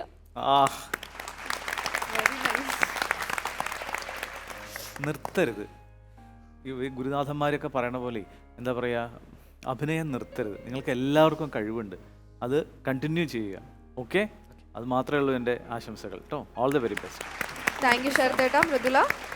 ഭയങ്കര പീസ്ഫുൾ ആയിട്ടുള്ളൊരു ആക്ടായിരുന്നു. ഇപ്പോൾ ഈ ഡയലോഗ് പറഞ്ഞല്ലോ, നമ്മുടെ കണ്ണറിയാണ്ട് തന്നെ നിറഞ്ഞു പോകുന്നുണ്ടായിരുന്നു ഈ ആക്ടിനിടയ്ക്ക്. എല്ലാത്തരം ഇമോഷൻസും ക്യാരി ചെയ്ത് നിങ്ങൾ ചെയ്തു, നന്നായിട്ട് പെർഫോം ചെയ്തു. All the best. Thank you Mridula. അപ്പം നല്ല കമൻസ് ആണ് എല്ലാവരും കേട്ടത് അല്ലേ? ഇനിയിപ്പോൾ നമുക്ക് മാർക്സ് ചോദിച്ചാലോ? ചോദിക്കാം. അത് തന്നെ മുരളി ചേട്ടാ, out of 20? Yes, out of 20 15 15 മാർക്കുണ്ട്. 15 മാർക്ക്. ചേച്ചി? 4 ഔട്ട് ഓഫ് 5. അത് ഞാൻ 4.5 തരുമായിരുന്നു, പക്ഷേ എനിക്ക് ആ ലാഗ് ഭയങ്കരമായിട്ട് ഒരു എന്തിനാന്ന് പോലും മനസ്സിലായില്ലായിരുന്നു. അതുകൊണ്ട് 5 മാർക്ക് ഞാൻ കുറച്ചത്. ഇല്ല, അല്ല 0.5 കുറച്ചുള്ളൂ. 4 മാർക്ക്. ഓക്കെ, താങ്ക് യു ചേച്ചി. സർ? 4.5. 4.5. Thank you. അമ്മ? 4.5. 4.5 അഗെയിൻ. ഇനി നമ്മുടെ ടീം ലീഡേഴ്സ് മാർക്ക് ഈ അറ്റം തുടങ്ങാം. മൃദുല? 4.5. 4.5. ചേർത്തേട്ടാ? 4.5. അഗെയിൻ 4.5. ഹെബാർജി? തായ്ലാൻഡിലേക്ക് കൊണ്ടുപോയതല്ലേ, കംബോഡിയയിലും കൊണ്ടുപോയി, ഇന്തോനേഷ്യയിലും കൊണ്ടുപോയി. 4.5. എന്തായാലും എനിക്ക് ഇപ്രാവശ്യം മാർക്കിടാൻ പറ്റാത്തതുകൊണ്ട് എനിക്ക് മാർക്ക് തരാൻ പറ്റില്ല. പക്ഷേ എൻ്റെ കയ്യിൽ നിന്ന് 5 മാർക്കും ഞാൻ തന്നിട്ടുണ്ട് കേട്ടോ. മനസ്സുകൊണ്ട് എല്ലാ മാർക്കും നിങ്ങൾക്ക് തന്നിട്ടുണ്ട്. 5ൽ 10 മാർക്ക് വരെ ഞാൻ തരും. അപ്പം ഇനി ടോട്ടൽ എത്രയാണെന്ന് അറിയണ്ടേ? അപ്പോൾ ടോട്ടൽ മാർക്കാണ് 41.5. നല്ല മാർക്സാണ്. എന്താണ് സന്തോഷമൊന്നുമില്ലേ? സുമിത്രയ്ക്കോ ഉണ്ടാ? ഒന്നും പുറത്ത് കാണുന്നില്ല. ഇല്ല, സുമിത്ര ആ മൂഡില് രണ്ടാമതും കൂടെ ഡയലോഗ് പറയിച്ചു നിർത്തരുത് എന്ന് പറഞ്ഞു സുമിത്ര. അതേ കണ്ടിന്യൂ ചെയ്തോണ്ടിരിക്കുകയാണല്ലേ. നല്ല മാർക്കാണ് കേട്ടോ. ഞാനിവിടെ ഭയങ്കര എൻ്റെ ടീം വന്നു കഴിഞ്ഞാൽ ഭയങ്കര എനർജിയാണ്, ഭയങ്കര സംഭവമാണെന്നൊക്കെ പറഞ്ഞിട്ട് നിങ്ങൾ ചിരിക്കുക പോലും ചെയ്തില്ലെങ്കിൽ ഇവരൊക്കെ കൂടെ എന്നെ കളിയാക്കി കൊല്ലില്ലേ? ചിരിച്ചു തന്നെ ഒന്ന് സന്തോഷമായിട്ട്. അപ്പം എന്തായാലും നല്ല മാർക്സ് തന്നെയാണ് കിട്ടിയിരിക്കുന്നത്. ഇനിയിപ്പോൾ ഞാൻ പ്രത്യേകിച്ച് പറയേണ്ട കാര്യമില്ല. ഇനി വരുന്ന റൗണ്ടുകളിലും നമ്മുടെ ടീമിനെയൊക്കെ നന്നായിട്ട് സപ്പോർട്ട് ചെയ്ത് കട്ടയ്ക്ക് കൂടെ നിൽക്കുക. അപ്പോൾ അങ്ങനെ നമ്മുടെ മകരവ്യൂഹം ഇവിടെ അവസാനിക്കുമ്പോൾ നമുക്ക് പോകാം ചക്രവ്യൂഹത്തിലേക്ക്.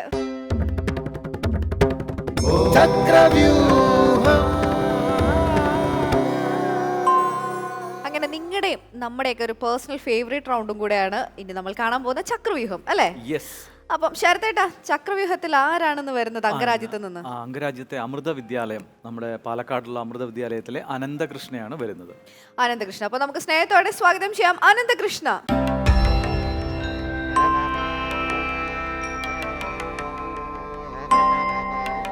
അനന്തകൃഷ്ണ എത്രയല്ല പഠിക്കുന്നത്? 8th പഠിക്കുന്നത്. ഈ എന്താ പറയുക, ഡംസ് ഷാട്സ് കളിക്കാറുണ്ടോ? കളിച്ചിട്ടുണ്ടോ? സ്കൂളിൽ കളിക്കാറുണ്ട്. ഫ്രണ്ട്സിന്റെ കൂടെ? ബ്രദറിന്റെ കൂടെ കളിക്കാറുണ്ട്.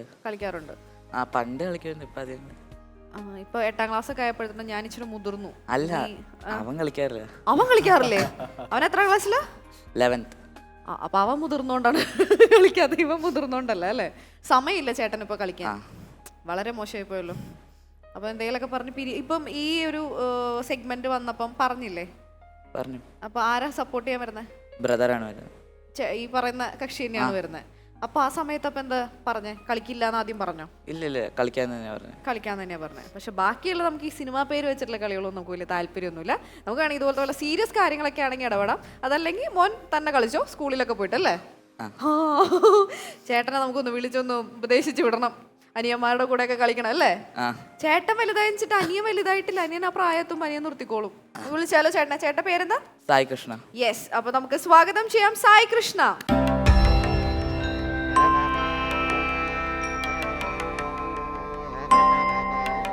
സായി കൃഷ്ണ വന്ന വഴിക്ക് ഭയങ്കര കംപ്ലൈന്റ് ഒക്കെയാണ് പറയുന്നത് അനിയൻ.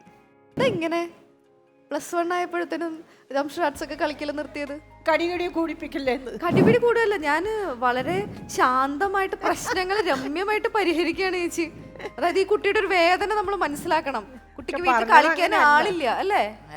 ഒറ്റപ്പെട്ടു പോയി. കണ്ടോ ഈ കുട്ടിയുടെ സങ്കടം കണ്ടോ? അപ്പൊ ഞാനത് രമ്യമായിട്ട് പരിഹരിക്കുകയാണ്. മനസ്സിലാക്കും, എന്റെ ഒരു നന്മ മനസ്സിലാക്കിയെടുക്കാം. Thank you. അപ്പൊ എന്തുകൊണ്ട് കളിക്കുന്നില്ല? കളിക്കുന്നൊക്കെ ഉണ്ട്. ഇല്ലെന്ന് പറഞ്ഞു. ഇല്ല. ഇല്ല. വീട്ടിൽ കളിക്കുന്നുണ്ടാവില്ല, അങ്ങനെ സമയം അധികം കിട്ടുന്നുണ്ടാവില്ല വീട്ടിൽ കളിക്കാൻ. പക്ഷെ എന്നാൽ കളിക്കാറൊക്കെ ഉണ്ട് ഞാൻ. എന്തൊക്കെ കളിക്കാറുണ്ട്? അല്ല, ദംഷാസ് ഒക്കെ ഞാൻ കളിക്കാറുണ്ട് സ്കൂളിൽ. ഈ പ്ലാൻ, ഈ സ്ട്രാറ്റജി ഇവിടെ നടക്കില്ല. അംഗരാജ്യത്തുള്ള കുട്ടികളോട് വേണ്ട. ഇതെങ്ങനെയാണെന്നറിയില്ല, ഏത് എപ്പിസോഡ് വന്നാലും എനിക്ക് എന്തെങ്കിലും പറയാനുള്ളത് അംഗരാജ്യത്തെ പിള്ളേരായിരിക്കും. അല്ല, വരദ പറഞ്ഞത് ഇത് രമ്യമായി പരിഹരിക്കാനാണ്. അതെ, പക്ഷെ എന്നെ തെറ്റിദ്ധരിച്ചു. ഞാനൊരു കൗൺസിലർ എന്ന നിലയ്ക്ക് പറയുകയാണെങ്കിൽ അപ്രോച്ച് വാസ് റോങ്. കണ്ടോ ഇപ്പൊ അങ്ങനെ ഞാൻ എങ്ങനെയാണെന്നറിയോ, ഞാൻ കുട്ടികളുടെ കംപ്ലൈന്റ് എന്നാ പറഞ്ഞേ. അനിയനൊരു കംപ്ലൈന്റ് എന്നല്ല. അല്ല മോനെ, എന്താ സമയം, അങ്ങനെ ഒരു നല്ല ലേക്കല്ല അങ്ങനെയല്ല, അതല്ല കംപ്ലൈന്റ് ആയിട്ട് പറഞ്ഞു അനിയൻ. കുട്ടികളുടെ ലെവലിലേക്ക് ഇറങ്ങി സംസാരിക്കുക. അവരുടെ മനസ്സിൽ എന്താണോ, എന്റെ ഈ കുഞ്ഞിന്റെ മനസ്സിൽ എന്താണോ ആ രീതിയിലാണ് ഞാൻ സംസാരിക്കാൻ ശ്രമിക്കുന്നത്. ഈ വാക്സാമർത്ഥ്യം കൊണ്ടാണ് ഇപ്പൊ അങ്ങനെ നിക്കണേ. അല്ല, വരത കറക്റ്റായിട്ട് മനസ്സിലായി. അത് കുട്ടി, അതിനെക്കാട്ടും താഴെ ഒരു മനസ്സിലാണ് കിടക്കുന്നത്. അതുകൊണ്ട് ചളവളാവണ്ട, നമുക്ക് മുന്നോട്ട് പോവാം. ശരിയാ, ഇനി ഞാൻ അധികം പറഞ്ഞ് എന്തായാലും ഇനി കളിച്ചോളൂ കേട്ടോ, പാവുണ്ട് കേട്ടോ. എന്താ വെച്ചാല് എന്റെ അനിയനുണ്ട്, ഞങ്ങള് ചെറുതായിരുന്ന സമയത്ത് നമ്മൾ മുതിർന്നു കഴിയുമ്പോൾ ഓട്ടോമാറ്റിക്കലി നമുക്ക് വേറെ ചിന്തകൾ, വേറെ കാര്യങ്ങളൊക്കെ സീരിയസ്ലി ഉള്ള എൻ്റെ അനിയനൊക്കെ പറയാറുണ്ട്. ചേച്ചി 10ാം ക്ലാസ് കഴിഞ്ഞപ്പോഴത്തേനും ചേച്ചി വലിയ ആളായി പോയി എന്ന് പറഞ്ഞ് ഞാൻ കേട്ടിട്ടുണ്ട്. അതേ സാധനം തന്നെ അത് ഒരു തരത്തിൽ കംപ്ലൈൻറ്റ് തന്നെയാണ്. കാരണം ഇപ്പോഴത്തെ വീടുകളിൽ വേറെ ആരും കളിക്കാനില്ല, എല്ലാവരും ട്യൂഷൻ അത് ഇത്, ആകെ ഈ പറയുന്ന സിബ്ലിങ്സ് മാത്രമേ ഉണ്ടാവുള്ളൂ കൂടെ. അവരും ഇല്ലെങ്കിൽ എങ്ങനെ ശരിയാവുക? കളിച്ചോളൂട്ടോ. ഇനി ദംഷാസിന് കളിയായിരിക്കും വീട്ടിൽ. ഇനി എങ്ങാനും നീ പഠിക്കണം എന്ന് പറഞ്ഞ പുസ്തകം എങ്ങാനും എടുത്താ ഇവ ശരിയാക്കി തരും. അപ്പം എന്താണ്, ഫുൾ സെറ്റ് അല്ലേ? ഫുൾ പ്രാക്ടീസ് ചെയ്തു 100 കഥാപാത്രങ്ങളെ കൊറേയൊക്കെ നോക്കിയിട്ടുണ്ട്. എന്നാൽ ഏകദേശം എത്ര പേര് നന്നായി പഠിച്ചിട്ടുണ്ട്? 100 നോക്കി. അപ്പം ഈ എന്താ പറയാ, ട്രിക്സ് ഒന്നും അല്ലല്ലോ, കഥാപരമായിട്ട് തന്നെയാണോ പഠിച്ചു വെച്ചിരിക്കുന്നത്? കൊറേയൊക്കെ കഥാപരമായിട്ടാണ്. പിന്നെ കഥാപരമായിട്ട് മനസ്സിലാക്കാൻ പറ്റില്ലെങ്കിൽ വല്ല ട്രിക്കൊക്കെ. അതിന്റെയൊക്കെ ഉത്തരമൊക്കെ നമ്മുടെ ചേച്ചിയൊക്കെ ഇത് കഴിയുമ്പോൾ പറഞ്ഞു തരും, മനസ്സിലാക്കാനായിട്ട് സാധിക്കാണ്ട് വന്നു കഴിഞ്ഞാൽ. ഓക്കെ, അപ്പം നമുക്ക് ആദ്യം തന്നെ ഗെയിമിന്റെ റൂള് പറയാം. ടെൻഷനൊന്നും ഇല്ലല്ലോ. അപ്പോൾ ഗെയിമിൻ്റെ റൂൾ ഇത്രയേ ഉള്ളൂ. നമുക്ക് 100 കഥാപാത്രങ്ങളെ തന്നിട്ടുണ്ട്, രാമായണത്തിൽ നിന്നും മഹാഭാരതത്തിൽ നിന്നും. ഈ ക്യാരക്ടേഴ്സിൽ ഒരാളെ നമ്മുടെ ചേട്ടൻ സെലക്ട് ചെയ്യും. അനിയൻ അവിടെ നിന്നിട്ട് നല്ല കുട്ടിയായിട്ട് നിൽക്കണം. സെലക്ട് ചെയ്തിട്ട് എനിക്ക് കൊണ്ട് തരണം. ഞാനത് കാണിച്ചു തരും. ലിപ്പിൽ പറയാൻ പാടില്ല, എക്സ്പ്രഷൻ അങ്ങനത്തെ ഒന്നും കാണിക്കാൻ പാടില്ല. ഓക്കെ, അത് കഴിഞ്ഞ് ഒരു 2 മിനിറ്റ് സമയത്തിനകത്താണ് ഈ ഒരു ക്യാരക്ടറിനെ അഭിനയിച്ച് കാണിച്ചു കൊടുക്കേണ്ടത്. അഭിനയിച്ച് കാണിച്ചു കൊടുക്കുന്ന സമയത്ത് ആൽഫബറ്റ്സ്, നമ്പേഴ്സ് ഒന്നും ആക്ഷനിൽ കാണിക്കാൻ പാടില്ല. ഇതിൽ ഈ 2 മിനിറ്റിൽ ആദ്യത്തെ 30 സെക്കൻഡിൽ അനിയന് ഉത്തരം പറയാൻ സാധിച്ചാൽ 40 പോയിന്റ്സ് കിട്ടും. നെക്സ്റ്റ് 30 സെക്കൻഡ്സ് ആകുമ്പോൾ 30 പോയിന്റ്സ് ആവും, അടുത്തതിൽ 20, പിന്നെ 10. അങ്ങനെ ഓരോ 30 സെക്കൻഡ്സ് കഴിയും തോറും നമ്മുടെ പോയിന്റ്സ് താഴേക്ക് വന്നുകൊണ്ടിരിക്കും. അപ്പോൾ മാക്സിമം ഫാസ്റ്റായിട്ട് ഉത്തരം പറയണം. അല്ല, മനസ്സിലായില്ലേ? സെറ്റ് അല്ലേ? ഓക്കെ, അപ്പം അനിയൻ പൊക്കോളൂ. റെഡി അല്ലേ? ശ്വാസം എടുത്തോട്ടെ, ശ്വാസം എടുക്കാൻ പോലും സമ്മതിക്കില്ല. എന്റെ ശരത്തേട്ടാ, ഞാൻ നിങ്ങളുടെ ശത്രു അല്ല ശരത്തേട്ടാ, നിങ്ങൾ അത് മനസ്സിലാക്ക്. നമ്മുടെ കുട്ടികളെ തൊട്ടുള്ള കളിയൊന്നും വേണ്ട. പക്ഷെ ഞാൻ ഇത് എന്താണ്, ഇത് എന്നെ സമ്മതിക്കില്ല. എന്നെ ഇവിടെ പുകച്ചു പുറത്ത് ചാടിക്കാൻ വേണ്ടിയുള്ള ഗൂഢാലോചനയാണ്. എന്താ അയൽ രാജ്യത്തിന്റെ ഗൂഢാലോചനയായിട്ടാണ് എനിക്കിത് തോന്നുന്നത്. നോക്കി വെച്ചിട്ടുണ്ട്. അപ്പൊ ഇനി സായി പോയിട്ട് ഐശ്വര്യമായിട്ടൊരു ഇതെടുത്തോളൂ. സെലക്ട് ചെയ്തോ, നോക്കരുത്, എനിക്ക് കൊണ്ട് തരണേ.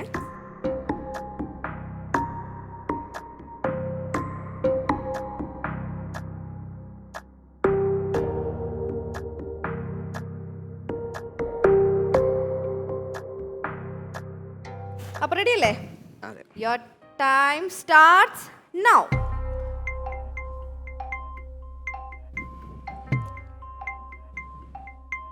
വിശ്വകർമാവ്,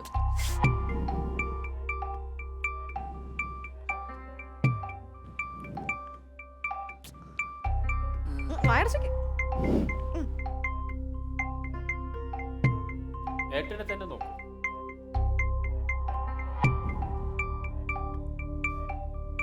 ഇവനും സായിനെ നോക്കിക്കൊണ്ടിരുന്ന എക്സ്പ്രഷൻസ് മിസ്സാവണ്ട.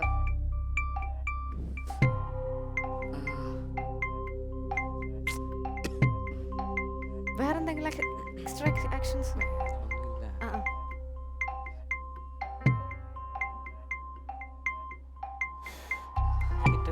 ഇല്ല സാർ, ട്രൈ ചെയ്യും.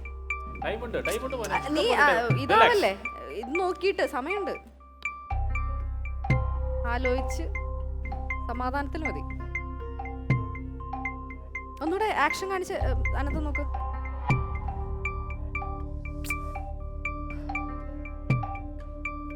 ഇനിയും സമയമുണ്ട്, 50 സെക്കൻഡ്സും കൂടെ ഇനിയുണ്ട്. എനിക്ക് ആളെ മനസ്സിലാവുന്നുണ്ട്, പക്ഷെ എനിക്ക് പേര് കിട്ടണില്ല. വേറെന്തെങ്കിലും ആക്ഷൻസ് കാണിച്ചിട്ട്.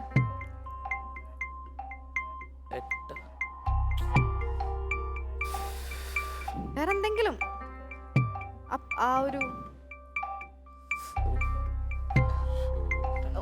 ട്രൈ ചെയ്ത് നോക്ക്. 20 സെക്കൻഡ്സ്. പേര് കിട്ടണില്ല.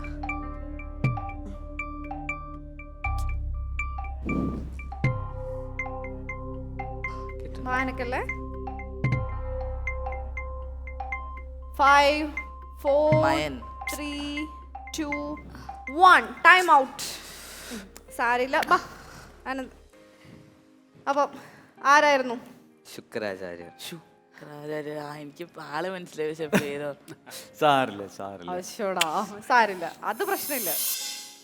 ഇത് ഈ ആക്ഷൻ ഒക്കെ എന്തായിരുന്നു? അത് അസുരനെ കാണിക്കാൻ വേണ്ടിയിട്ട് പറഞ്ഞു കൊടുത്തിട്ടുണ്ടാവും. നിഗ്രഹണമാണ് അസുരന്റെ ഏറ്റവും ഇതായിട്ടുള്ള ഇത്.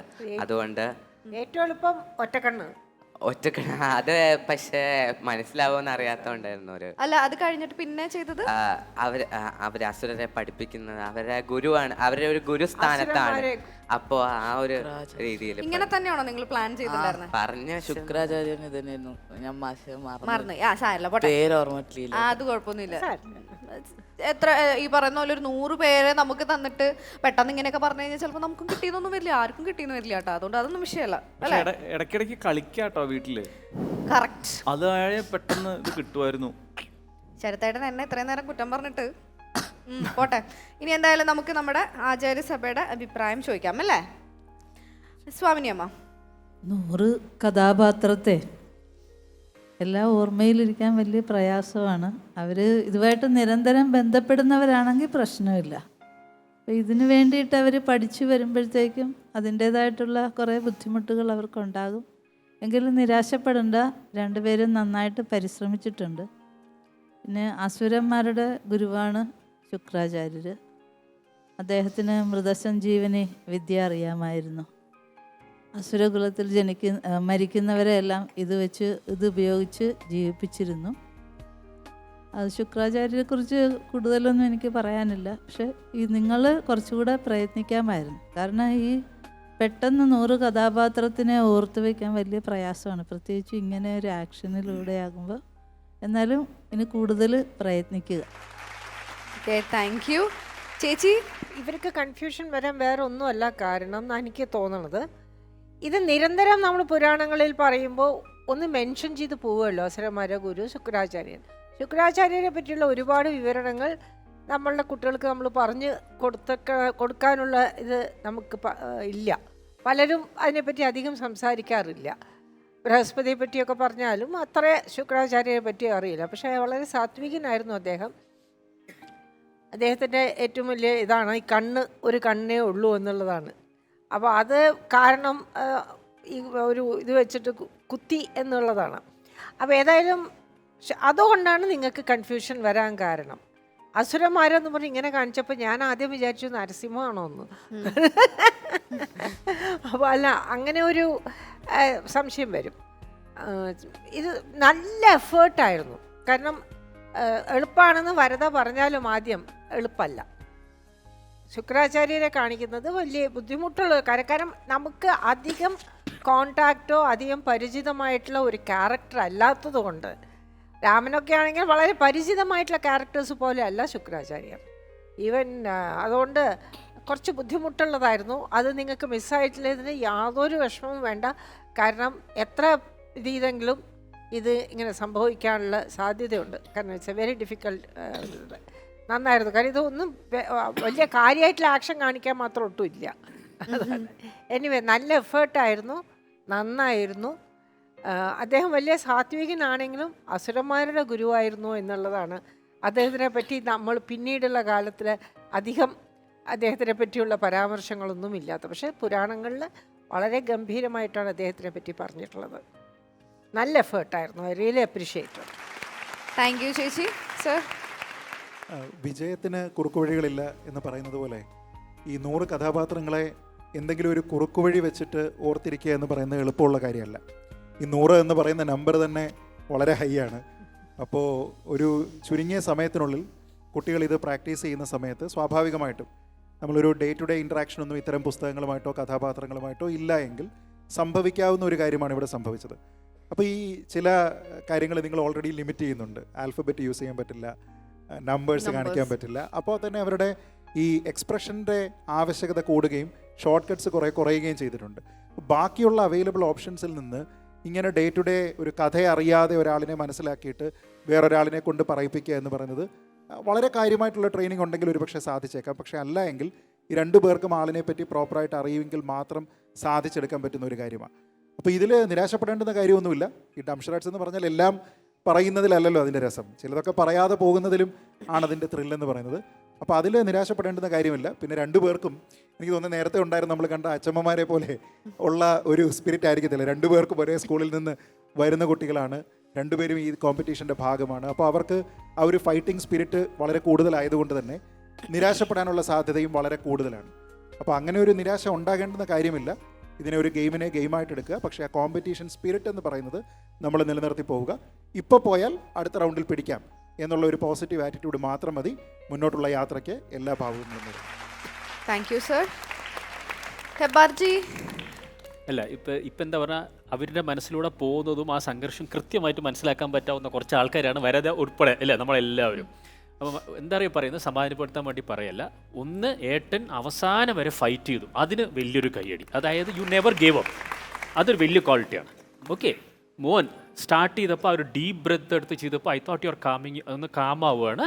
എന്നിട്ട് ഏട്ടനെ നോക്കുന്നുള്ളത്. മോൻ ഇടയിൽ പാനിക് ചെയ്തു, അത് ആർക്ക് സംഭവിക്കാവുന്നതാണ്. നമ്മളിതുപോലെ ലൈവ് ഷോ ഇപ്പോൾ നമുക്ക് വേണമെങ്കിൽ സിനിമയിലോ സീരിയലിലോ ഒക്കെയാണ് റീടേക്ക് ഉണ്ട് അല്ലേ.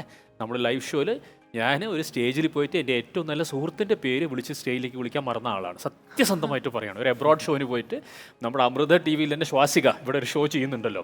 അപ്പോൾ ഞങ്ങൾ പുറത്തൊരു ഷോന് പോയതാണ്. ഞാൻ ശ്വാസിക എൻ്റെ നല്ല സുഹൃത്താണ്. പക്ഷേ സ്റ്റേജിൽ കയറിയപ്പോൾ ബ്ലാങ്കായി. അടുത്തതായി പറഞ്ഞ ടോയോ ഒരു മൂളുന്ന സൗണ്ട് മാത്രം തലയുടെ ഉള്ളിൽ, ഒന്നുമില്ല. അപ്പോൾ ഏറ്റവും നന്നായിട്ട് അറിയാവുന്ന കാര്യങ്ങൾ പോലും നമുക്ക് ചിലപ്പോൾ ഇതാവും. അപ്പോൾ ഡോണ്ട് വറി. അത് പക്ഷെ ഓൺലി തിങ് ഈസ് ഞാൻ ഇടയിലൊന്ന് പറഞ്ഞു ലുക്ക് അറ്റ് യുവർ ബ്രദർ എന്ന്. ബിക്കോസ് അദ്ദേഹം ട്രൈ ചെയ്തുകൊണ്ടിരുന്നു. Never give up. പാനിക് ചെയ്ത് കഴിഞ്ഞാൽ നമ്മുടെ ടെൻഡൻസീസ് ടു ഗീവ് അപ്പ്. അപ്പോൾ ജീവിതത്തിലേക്കൊരു പാഠവും കൂടിയായിട്ട് എടുത്തു പോനെ. അതായത് ഞങ്ങളൊക്കെ ഈ തെറ്റ് ചെയ്തുകൊണ്ടാണ് പറയണ്ട, അഡ്വൈസ് അല്ല, ഷെയറിങ് എക്സ്പീരിയൻസ് ആണ്. നമ്മളിതൊക്കെ ചെയ്ത് തെറ്റ് ചെയ്ത് വന്നുകൊണ്ട് ഷെയർ ചെയ്യാണ്. പ്രശ്നം തോന്നി ഒന്ന് ട്രൈ ടു നേരത്തെ ചെയ്തില്ല ഡീപ് ബ്രെത്ത്, ഒന്ന് ഡീപ് ബ്രെത്ത് എടുത്ത് ഏട്ടനെ നോക്കിയിട്ടുണ്ടെങ്കിൽ ചിലപ്പ് വന്നേനെ, ചിലപ്പോൾ. അപ്പോൾ അതൊന്ന് ടെക്നിക്ക് ട്രൈ ചെയ്യുക. പിന്നെ നമ്മൾ എപ്പോഴും പറയാറുള്ളൊരു കാര്യമാണ്, ഈ ഒരു പ്രോഗ്രാമിന് വരുമ്പോൾ നമ്മൾ പോയിന്റ്സ് പിടിക്കുക, ജയിക്കുക എന്നുള്ളത് മാത്രമല്ല, ഒരു ബിഗ്ഗർ പിക്ചർ ഉണ്ട്. നമ്മൾ ലോകത്തിൻ്റെ കാര്യങ്ങൾ മനസ്സിലാക്കുക, ജീവിതത്തെക്കുറിച്ച് മനസ്സിലാക്കുക, കഥാപാത്രങ്ങളിലൂടെ വേറെ കാര്യങ്ങൾ മനസ്സിലാക്കുക. സോ വിത്ത് ശ്രീജിസ് പെർമിഷൻ ഞാൻ അവർക്ക് വേണ്ടിയിട്ട് ഇത് കാണുന്ന എല്ലാ കുട്ടികൾക്കും വേണ്ടിയിട്ടാണ് ഒരു ക്വസ്റ്റ്യൻ ചോദിക്കുന്നത്. എല്ലാ ടോപ്പിക്സിനെ കുറിച്ച് ഇൻട്രസ്റ്റ് ഉള്ള ഒരാളാണെന്ന് എല്ലാവർക്കും അറിയാം. ടെലിവിഷൻ തുറന്നാൽ എല്ലാ കാര്യത്തെക്കുറിച്ച് ആധികാരികമായിട്ട്, അതായത് ഫ്രിവലസ് ആയിട്ടല്ല, അല്ലെങ്കിൽ തട്ടിമുട്ടിയിട്ടല്ല, how do you find the time and why the interest? Because നമ്മളിവിടെ ഊന്നി പറയുന്ന ഒരു കാര്യം, ചേച്ചി എപ്പോഴും പറയാറുള്ളതാണ്, ഇവിടെ വന്നിട്ടുള്ള എല്ലാ ഗുരുക്കന്മാരും പറയാറുള്ളതാണ്, ബൈ ഹാർട്ട് ചെയ്യുന്നതിനെക്കാട്ടും കൂടുതൽ മനസ്സിലാക്കുകയാണ് നല്ലതെന്നുള്ളതാണ്. അപ്പം താങ്കൾ സംസാരിക്കുമ്പോഴും ഇറ്റ്സ് ഒബ്വിയസ് താങ്കൾ മനസ്സിലാക്കിയത്, അത് മനസ്സിലാക്കുന്നത് because you are interested and interest is not limited to something അല്ലേ. അത് what can you share with them? അതായത് അതിൻ്റെ ഒരു രീതി കുട്ടികൾക്ക് വേണ്ടിയിട്ടാണ്. സോ ഐ റിയലി തിങ്ക് അതൊരു ഹെൽപ്ഫുൾ ആയിരിക്കും എന്ന് പറഞ്ഞിട്ട്. അല്ല, അത് ഈ ഒരു സമയത്ത് ഇത് ചോദിച്ചത് നന്നായി എന്ന് എനിക്ക് തോന്നുന്നു. കാരണം എല്ലാ വിഷയത്തിനെ പറ്റി സംസാരിക്കുക എന്ന് പറയുന്നത് കേൾക്കുമ്പോൾ പെട്ടെന്നൊരു സ്കില്ല് ഡെവലപ്പ് ചെയ്തതുപോലെ നമുക്ക് തോന്നാമെങ്കിലും അങ്ങനെ ആയിരുന്നില്ല. ഇതേപോലെ ഒരുപാട് വേദികളിൽ, അന്ന് കൂടുതലായിട്ട് TV ഒന്നും ഉണ്ടായിരുന്നില്ല, കലോത്സവത്തിൻ്റെ വേദികളായിരുന്നു. അപ്പോൾ അത്തരം വേദികളിൽ നിരന്തരമായിട്ട് പങ്കെടുക്കുമായിരുന്നു. പ്രത്യേകിച്ച് ഈ പ്രസംഗ മത്സരം, ഇതിൽ ധാരാളം പങ്കെടുക്കുമായിരുന്നു. പക്ഷേ ഉണ്ടായിരുന്ന ഒരു ഡിഫറൻസ് ഉണ്ട്. ഈ ചെറിയ ക്ലാസ്സുകളിൽ ഇപ്പോഴും എനിക്ക് തോന്നുന്നു അങ്ങനെ തന്നെയാണ് അതിൻ്റെ ഫോമാറ്റ് എന്ന് തോന്നുന്നു. നമുക്കൊരു 2-3 വിഷയം തരും. ആ വിഷയത്തിനെ പറ്റി നമ്മൾ ദീർഘകാലമെടുത്ത് പഠിച്ച് പ്രസംഗം തയ്യാറാക്കി അതിൽ പറയുന്നത് എന്താണെന്ന് ഉൾക്കൊള്ളാതെ നമ്മളൊരു ഫിക്സ്ഡ് ടെംപ്ലേറ്റ് ഉണ്ടാക്കി അവിടെ പോകുന്നു.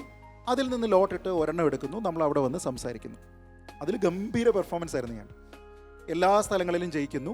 അപ്പോൾ ഇതൊരു സ്ഥിരം, it comes very easy for me. ഈ ഒരു ഓവർ കോൺഫിഡൻസ് വളരെ കാര്യമായിട്ടുണ്ടായിരുന്നു. ഇത് ഒരു ചെറിയ ക്ലാസ്സുകളിൽ മാത്രമേ ഉള്ളൂ. മുതിർന്ന ക്ലാസ്സുകളിലേക്ക് വരുമ്പോൾ ടോപ്പിക് അപ്പോഴേ തരുള്ളൂ. ഈ തട്ടിൽ കയറുന്നതിന് 5 മിനിറ്റ് മുമ്പ് ടോപ്പിക്ക് തരുന്നു. 5 മിനിറ്റ് ലീഡ് ടൈമുണ്ട് പ്രിപ്പറേഷന് വേണ്ടിയിട്ട്. ആ സമയത്ത് നമ്മളൊരു ചട്ടക്കൂടൊക്കെ ഉണ്ടാക്കി റെഡിയാക്കി വന്ന് എക്സ്റ്റംപോർ സംസാരിക്കുക.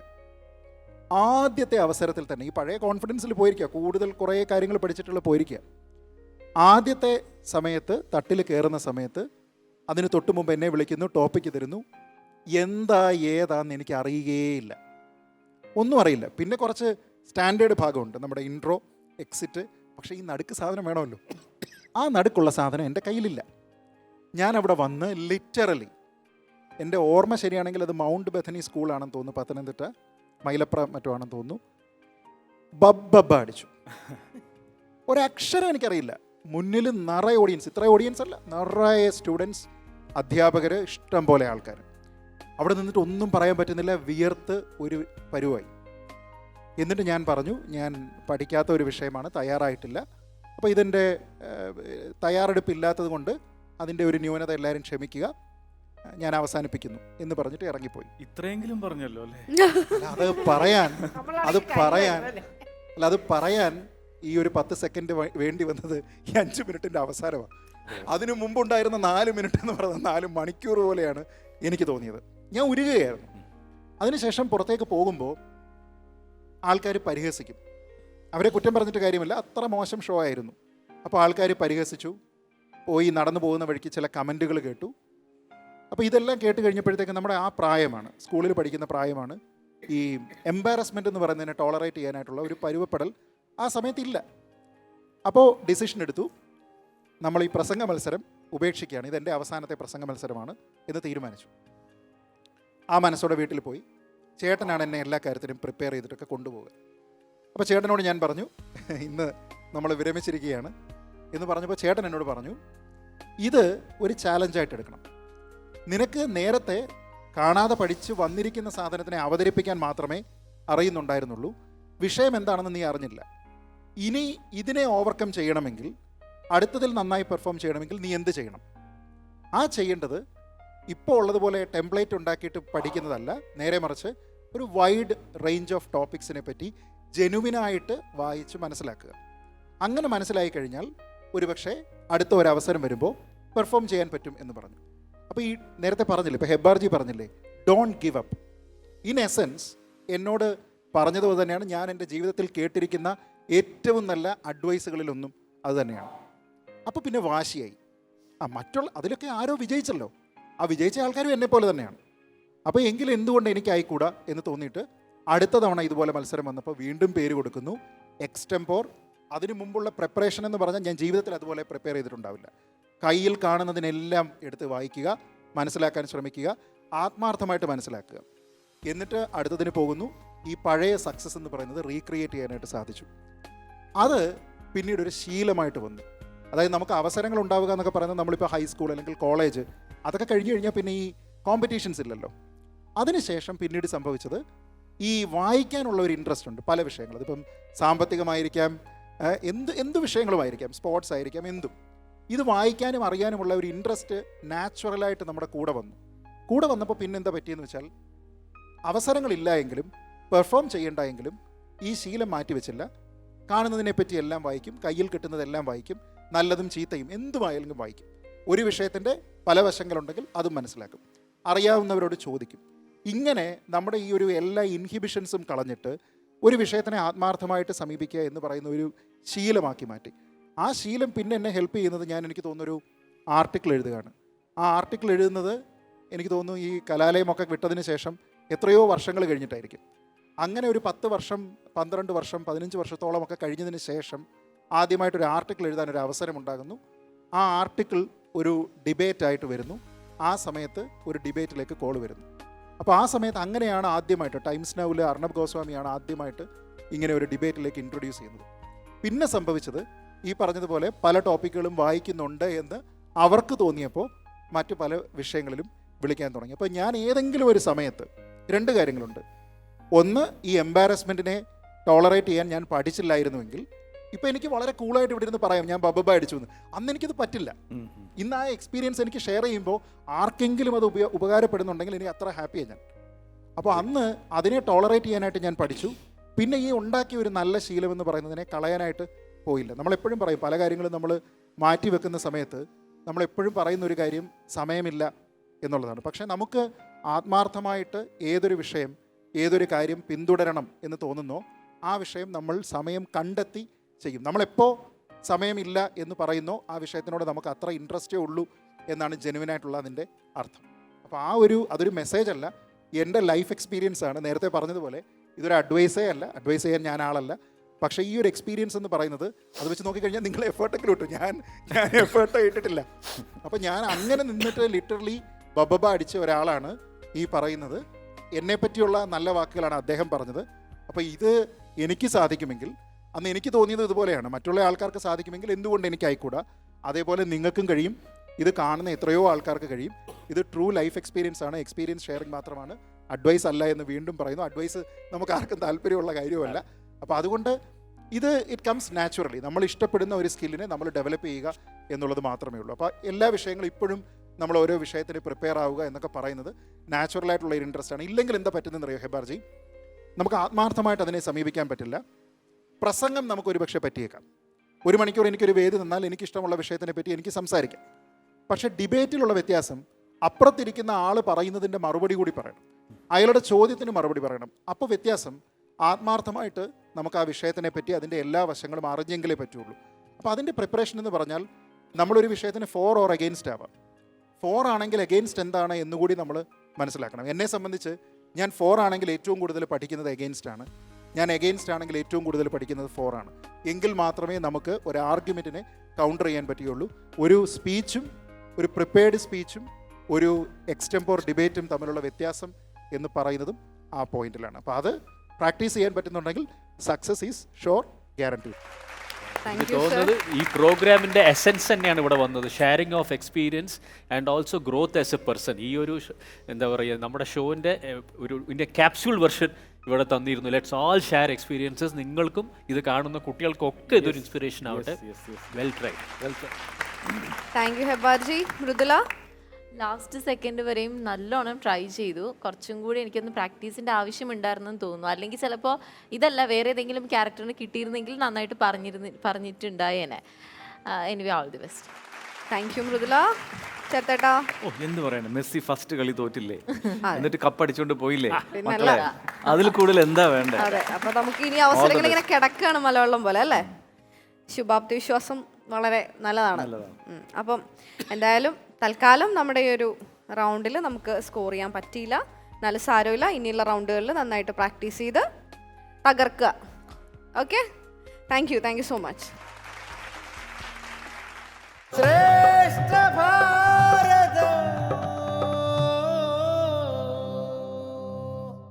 ശ്രേഷ്ഠ ഭാരതം പൈതൃക ഭാരതത്തിൻ്റെ ഇന്നത്തെ എപ്പിസോഡ് ഇവിടെ അവസാനിക്കുകയാണ്. ആചാര്യസഭയ്ക്ക് നന്ദി, ക്യാപ്റ്റൻസിന് നന്ദി. നമുക്ക് മറ്റൊരു എപ്പിസോഡിൽ വീണ്ടും കാണാം. അതുവരേക്കും ഗുഡ് നൈറ്റ്. കുട്ടികൾ കണ്ടുപിടിക്കും.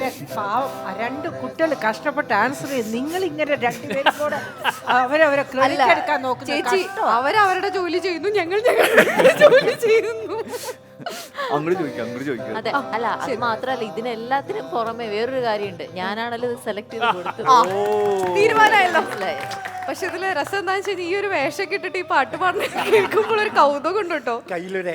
അതെ, കയ്യിലൊരു ഇല, ഇപ്പുറത്തെ കയ്യിൽ അമ്പും വില്ലൊക്കെ വെച്ചിട്ടാണ്. സംഗതിയോ ശ്രുതിയോ പോയ എല്ലാം ഇവിടെ തന്നെ സെറ്റ് ചെയ്തിട്ടുണ്ട്. ചേച്ചി എന്ന് വിളിച്ചത് നീ എന്നെ?